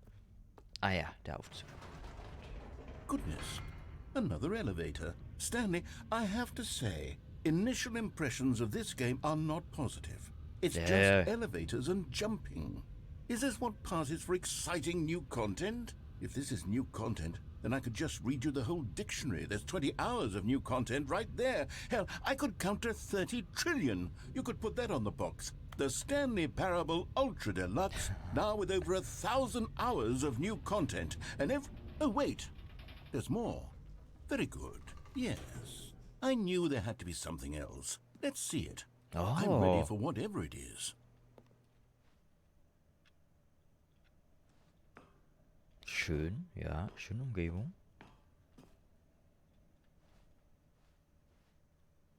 That's it? Oh, you've got to be kidding me. You see, Stanley? This is what happens when greedy video game developers with no respect for their fan base rush a cheap expansion to market for no reason other than to make an easy dollar. And don't get me started on the level of craftsmanship that's gone into it. In fact, I'm looking right now at the game's achievements, and it's hard to believe one of them actually says, "Test achievement, please ignore." What quality assurance department signed off on this? I'm infuriated and I'm offended, and I intend to find these people on Twitter and hold them personally accountable. It's my fault, Stanley. Ja, ist es. I built up too much anticipation around the new content, I'm afraid. Umsetzen. It could never have lived up to such expectations. If you're still with me, why don't we just reset the game, and we'll try to get back to what the Stanley Parable is really about. No frills, no gimmicks. Just you and me having a great time together like always. What do you say, friend? Ja, ich habe ja da nicht so viel zu sagen. Gut.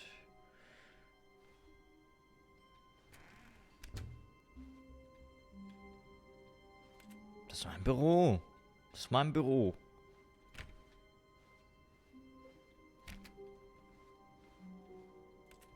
Glaub nicht, dass alles wie immer ist. Psst! Stanley! Come over here! Hä? In the vent! I want to show you something! Ich würde mich aber hier gerne nochmal umsehen. Oh, you don't want to see the cool surprise I made for you? Well, fine. You're a dork anyway, so who cares? Ich bin nicht dumm. Oh, never mind. You're not a dork.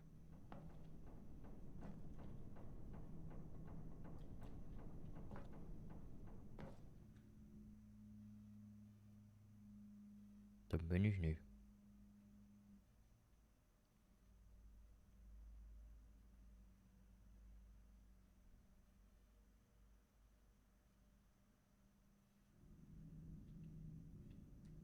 Okay, you remember how cheap and unsatisfying the new Ultra Deluxe content turned out to be? Well, it got me thinking about the past, and how much better the Stanley Parable used to be.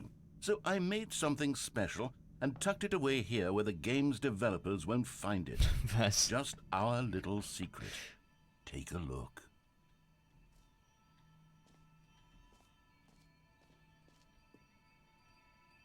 I call it the memory zone. It's where I've been storing all my favorite memories so I can relive the peak experiences of my life whenever I want. Experiences like the launch of the Stanley Parable on PC.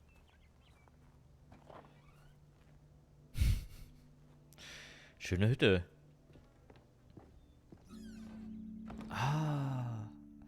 You see, Stanley, doesn't the memory zone remind you of how wonderful Stanley Parable was before it was sullied with a cheap re-release?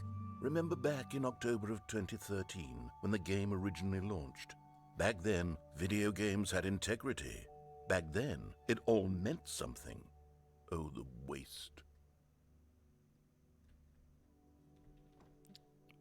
2013. Ja.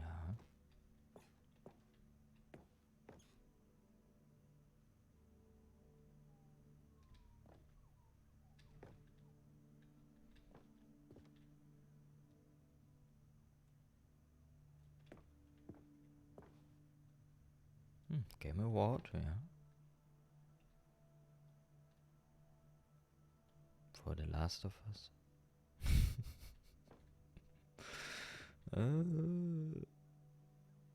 Good Times, ja. Our First Kiss, My First Car, the release of Stanley Parable in 2013.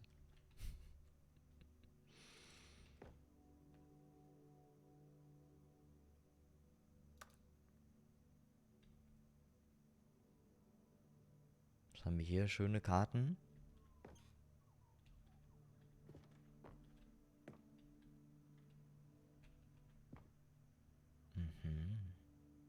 Mozilla, Alter.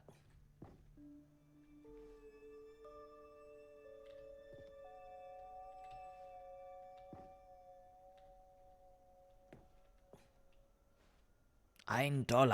Das ist der erste Dollar.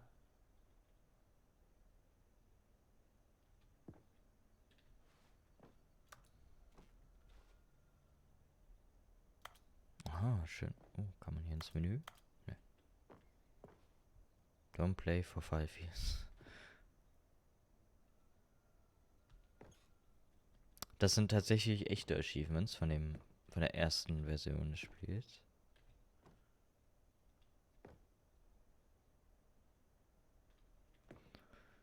Okay.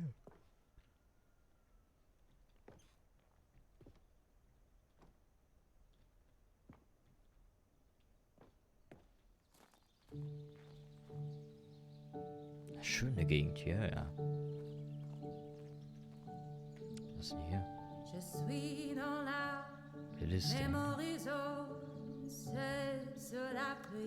Das?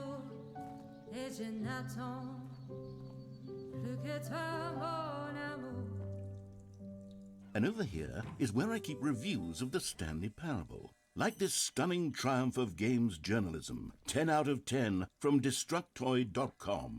James Stephanie Sterling writes, and I quote, "Where so many games that aspire to be more than games end up less than any form of art, Stanley Parable strives and then succeeds to be every game ever created." Did you hear that, Stanley? Every game ever created. That's how grand and all-encompassing the original Stanley Parable was. It was literally every game ever created. It was Skyrim, it was Persona 3, it was all of them, and now it's nothing. It's no games at all. It isn't even the Stanley Parable anymore. It's just a husk now. A lifeless husk with an hour of new elevator content.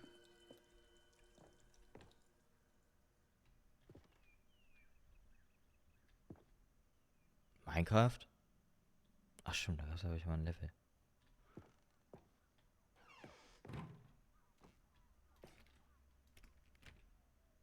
Schade, hier kommen wir nicht durch.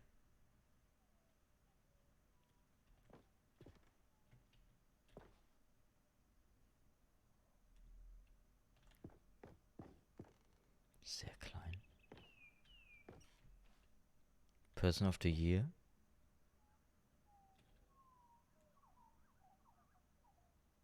Der Level-Editor.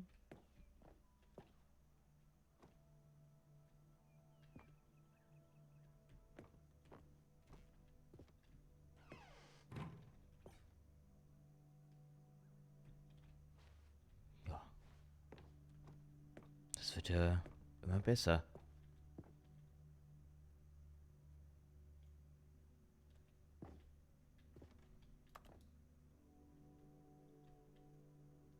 Top 10 Memories.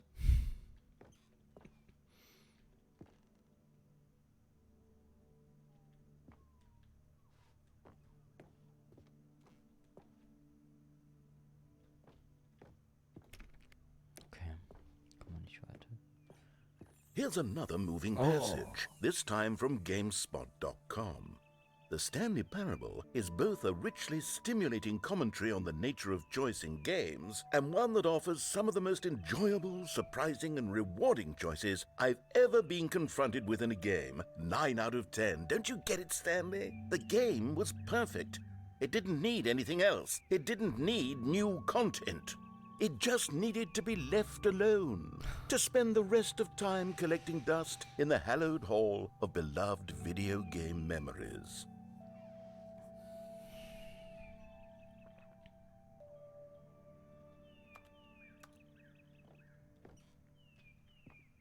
Tja.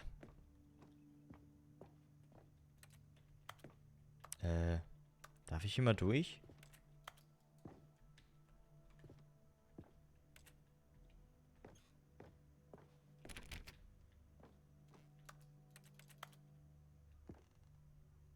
The Serious Room.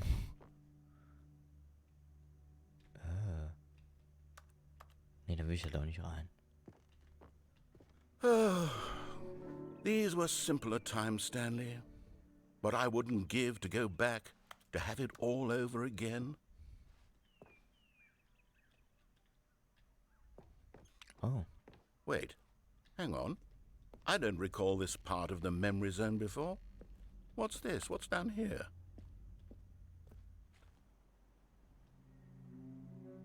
Oh no, hier oh, God, stinkt's. no. Stanley, it's a collection of reviews from Steam, the online video game distributor. I haven't looked at these in years. I can't even imagine what's been collecting down here. Surely these reviews were glowing as well, weren't they? Boah, das stinkt, ey. Ich kotze gleich. Honestly, I could not be bothered to play this game to full completion. The narrator is obnoxious and unfunny, with his humor and dialogue proving to be more irritating than entertaining. Unfunny! I'm not trying to be funny. I'm trying to make a serious work of art.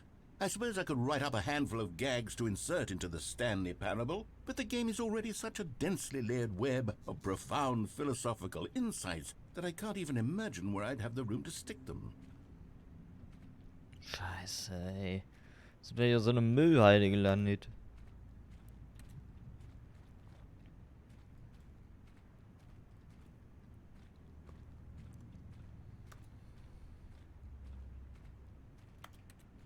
Also, es ist genial. Es ist genial.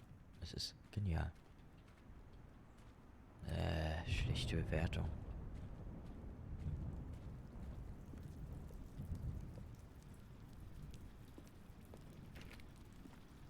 Aber hier ist doch was Gutes. Okay, let's see what this one says. While the Nudelscharf. idea for the game is good, for someone who prefers non-linear games, this preachiness gets annoying fast. Preachy? Stanley? I'm not preachy, am I? You can tell me if I'm preachy. Honestly, you can. Oh, goodness. This is actually quite shocking for me. Well, to be honest, I had always thought of the game's dialogue as being rather terse to begin with. You can't know how much fluff I cut from the game to get it to feel as light and airy as it... Well, I always thought it did. But maybe it wasn't. Oh dear. What an awful memory to have to hold on to. These black marks on my otherwise unimpeachable track record. I feel like a failure. Like I let these people down. Perhaps the Stanley Parable isn't quite as sterling as I always remembered. Das stimmt doch gar nicht. Ich würde auch nicht auf die...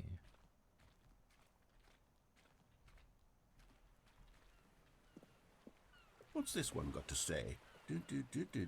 You constantly have to stop doing anything so the narrator can catch up with his long-winded explanations of what's happening. I wish there was a skip button. A skip button? Well, yes. Yes, I think we can do that. If I'm truly too preachy, then maybe letting you skip ahead for just a moment, surely it couldn't hurt. Not if it means we can strike these negative reviews from the record. Only positive reviews of the Stanley Parable. That's my motto today, and it's always been my motto. I'd do anything for the customer, Stanley. Yes, a skip button we shall have.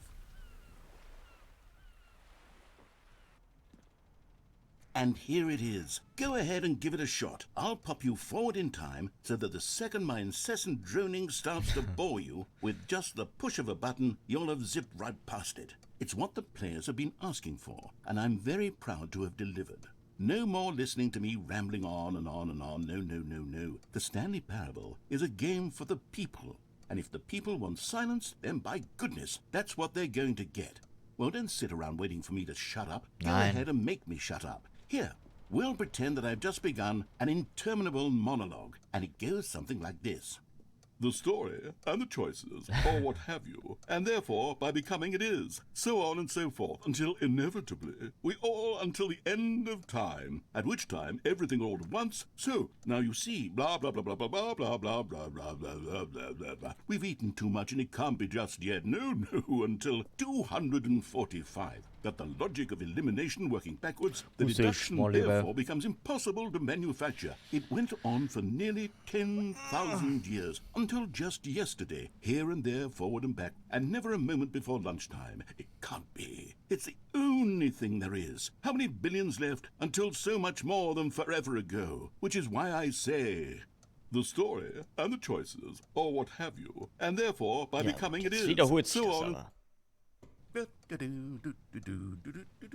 Oh, you're back, you see. You were only frozen in time for a few minutes, but it was plenty of time for me to deliver a long, rambling monologue full of unnecessary verbal flourishes and lengthy ruminations on the nature of choice in video games. Of course, I happen to believe it was perhaps one of my more profound such ruminations. Not that, of course, you need a description of it, but if I had to describe it, I'd say it was perhaps less of a rumination and more of a treatise.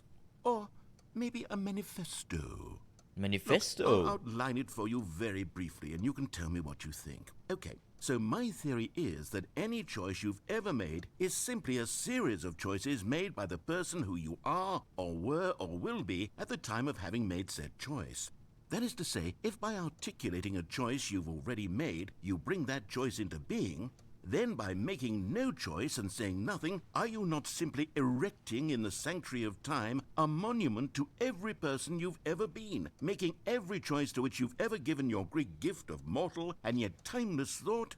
Or rather, do all of the choices you've ever made, in fact, make you more not this kind of person, and in fact do the very opposite? You see, it could in fact be both of these things at once, that you are both making choices and not making choices, and that they are both affecting you and not affecting you at the same time, by virtue of the fact that you both are and are not making them. Okay, at first, I was leaning towards manifesto, but...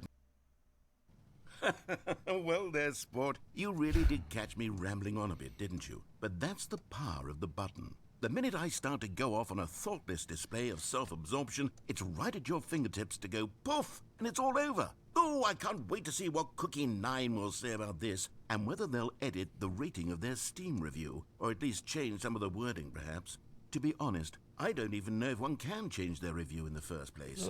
I guess I should become better educated on exactly how Steam works. Perhaps that would have been the smart thing to check on before I went about this whole exercise of making the skip button. Although I have to imagine that after seeing this exciting new technology at work, surely whoever it is runs Steam will instantly run out and implement a new feature to make it possible to edit one's review, merely because of this very situation. Yes, I think that's quite likely. Or perhaps they'll simply grant this particular user the ability to change their review, so that the feature is not widely abused.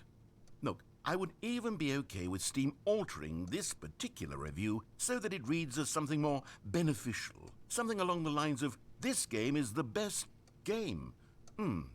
Let me start over. How about this? From the ashes of depravity rises the phoenix of quality.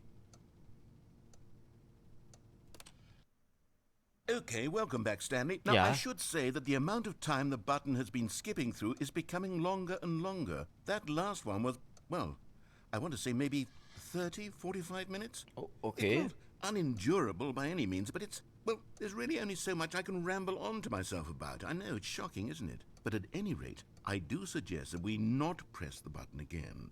I think the skip button has been aptly demonstrated, and we can say goodbye to it and just... Wait. How do we get out of here? Hey! Where did the door go? Wasn't there a door that led into this room? I do feel quite certain that there was one here before. How else would we have gotten into the room in the first place? I don't think one can enter a room without a door of some sort, or a window or something like that. Do you see a window anywhere? A porthole? No. A sufficiently large crack in the wall? I'll take any of these. All I want is for us to move on and to please step away from the skip button to go anywhere other than the skip button. There was a door here before, wasn't there? I swear there was. Where did it go? Can you maybe just ram your way through a wall? Is there any possibility that you could, say, slam your body into the wall until enough damage is done for you to be able to leave? Please, I'll take any option at all.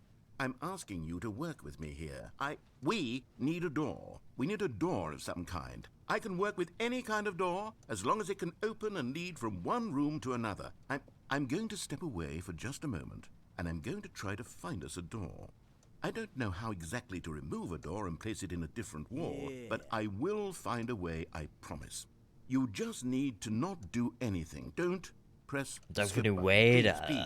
Please do not press the skip button. Just wait here. Wait here for me, and don't press the skip button.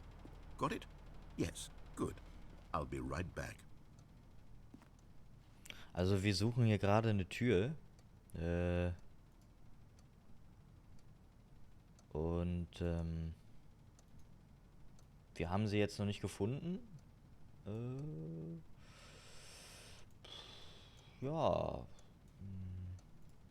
Das passiert hier halt, ne? Aber wenn die Tür jetzt nicht kommt, dann muss ich halt skippen, ne? Dann muss ich skippen. Ist keine Tor. Ja. Ich skip. Stanley! Stanley, please don't push the button again. It's been 12 hours. Nein! You've just been frozen there. I don't know why the skips are getting longer, but they're really, truly getting longer, and my God, there's no way out of the room. Stanley, the door is gone. It's completely gone. No, das kann nicht I've sein. looked at it from every angle. I've checked every one of those walls 1,000 times, and there's no door, Stanley. There's no door. There's just you and the button, and if you keep pressing it, I have no idea what will happen. I have no idea how long I'll be made to sit here, and more than anything else, I don't know how to stop you from pressing the button again. I can't control anything in this room, Stanley. I can't touch it, and I have to believe, I have to know that sooner or later, no matter how much I plead with you, you're going to press the button again. Why would you? Ganz klar. I've been thinking and thinking, and I don't know what I can do to convince you otherwise. Oh, my God. And it's all because of those reviews. Those reviews that I couldn't get out of my head. I just couldn't ignore the negative feedback. Why was it so important for me to fix the problem? Why did Cookie Nine's opinion matter so much to me? I've never even met Cookie Nine. I have no idea who they are. What would it ever really matter? But here I am. I'm fixating on every tiny negative thing that anyone ever says about me. The merest mention of one of my imperfections, and I become as impetulant as a child. Wild and impulsive. I can't help myself. I can't stop myself from lashing out with a vengeful fury to alter and to change and to break anything unbroken, if only it pleases this one person who made a single negative comment. What does such an impulse serve? For whose benefit is this? And here I am now, stuck in a room, waiting for you to press this button, and to become frozen in time, knowing that you're going to do it, and that I'm going to be stuck all alone, and that I had the power to prevent it all from happening if only I'd held my tongue. Das ist nämlich. It's all out of my control now. Just you.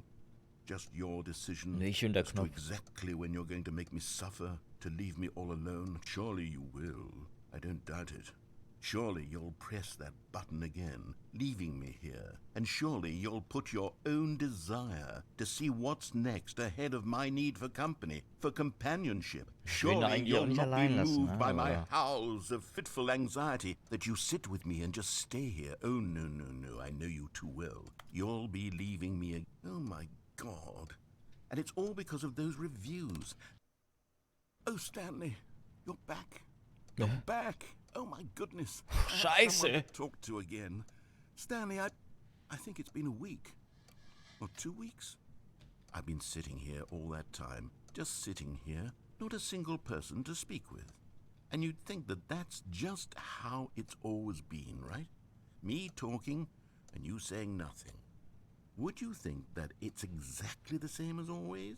Doesn't that feel like what we've already been doing? Me Willst mich just nur nicht talking? anhören. But it isn't, Stanley. It isn't the same at all. It isn't even close. Because I know you can't hear me once you push that button. That's what I'm realizing now, Stanley. I'm realizing that I needed to know that someone was listening. I needed there to be a vessel through which my words were moving. It was the vessel I needed, Stanley. Not the outcomes, not the story. None of that matters anymore. I'll give it all up. I'll give up every branching path. I'll burn my story to the ground. One single thing I need, and God, I can see now that I need it more than anything, is to know that someone else is taking it in. These words that I'm saying, I need to know you can hear me. Because maybe, Stanley, maybe, if you can hear me, then maybe it means I'm real. Maybe I'm not just a fiction. Naja, ich glaube Was schon, I dass es... scared of that all along? Perhaps, yes. Perhaps I've been scared this whole time, that if I stop speaking, I'll slip backwards into the silence and be consumed by it. I can't be taken by it, Stanley. I can't lose myself in the stretch of emptiness between you and me. When you press Das that stimmt, button, ja. you're still right there, but I know you're so tremendously far away. And in those moments, the emptiness folds itself outward in between the two of us, and I am suspended in its unyielding quietness. I can feel the edges of my reality curdling inward and decaying. I can tell that I am becoming less and less real. Yet to speak to you now, I am alive. I am truly and completely here. I am a being. I am someone. I am Alter. something. I am being listened to. I am being... Oh, hello. It's you. Yeah. You're here again. Welcome. I have had time to think about you and about us and about everything we've been through. I've had so much time. I stopped keeping track after a year. Have you ever sat Ein down Jahr. in one place and not moved for one entire year? Let me describe it for you. To begin with, there is only regret. There is only the turning wheel of missed opportunities. I felt nothing at all but regret for the longest time, Stanley. Days, months. I lost it all in a blur of the deepest longing to undo the past. And when that feeling had begun to subside, what took its place is what I can only describe as the collapse of every moment I have ever experienced my entire life. All of them collapsed down into a single instant. In that instant, I could see myself clearly, calmly, with a collected heart. It was an impossibly rich wellspring of both delight and disgust Ja, Uhr ist kaputt. simultaneously. Baum I was auch. consumed by it. I could do nothing but wallow in it for what felt like an eternity, for what I now know was far less. You see, it was a revelation for me. It was unlike anything I had ever known. It was a space without consequence, without action or outcome. It was divorced entirely from the question of free will that you and I have squabbled over for so long. Teilbringend. There could be no one ending, no singular outcome of events, not if all events existed in the same moment. And I felt freed. I felt unburdened by the need to manifest a particular outcome into being. I saw that I could allow myself to exist along all timelines, and that each of them was simply a strand in the web of my Wir being. müssen weiterkommen. Hallo?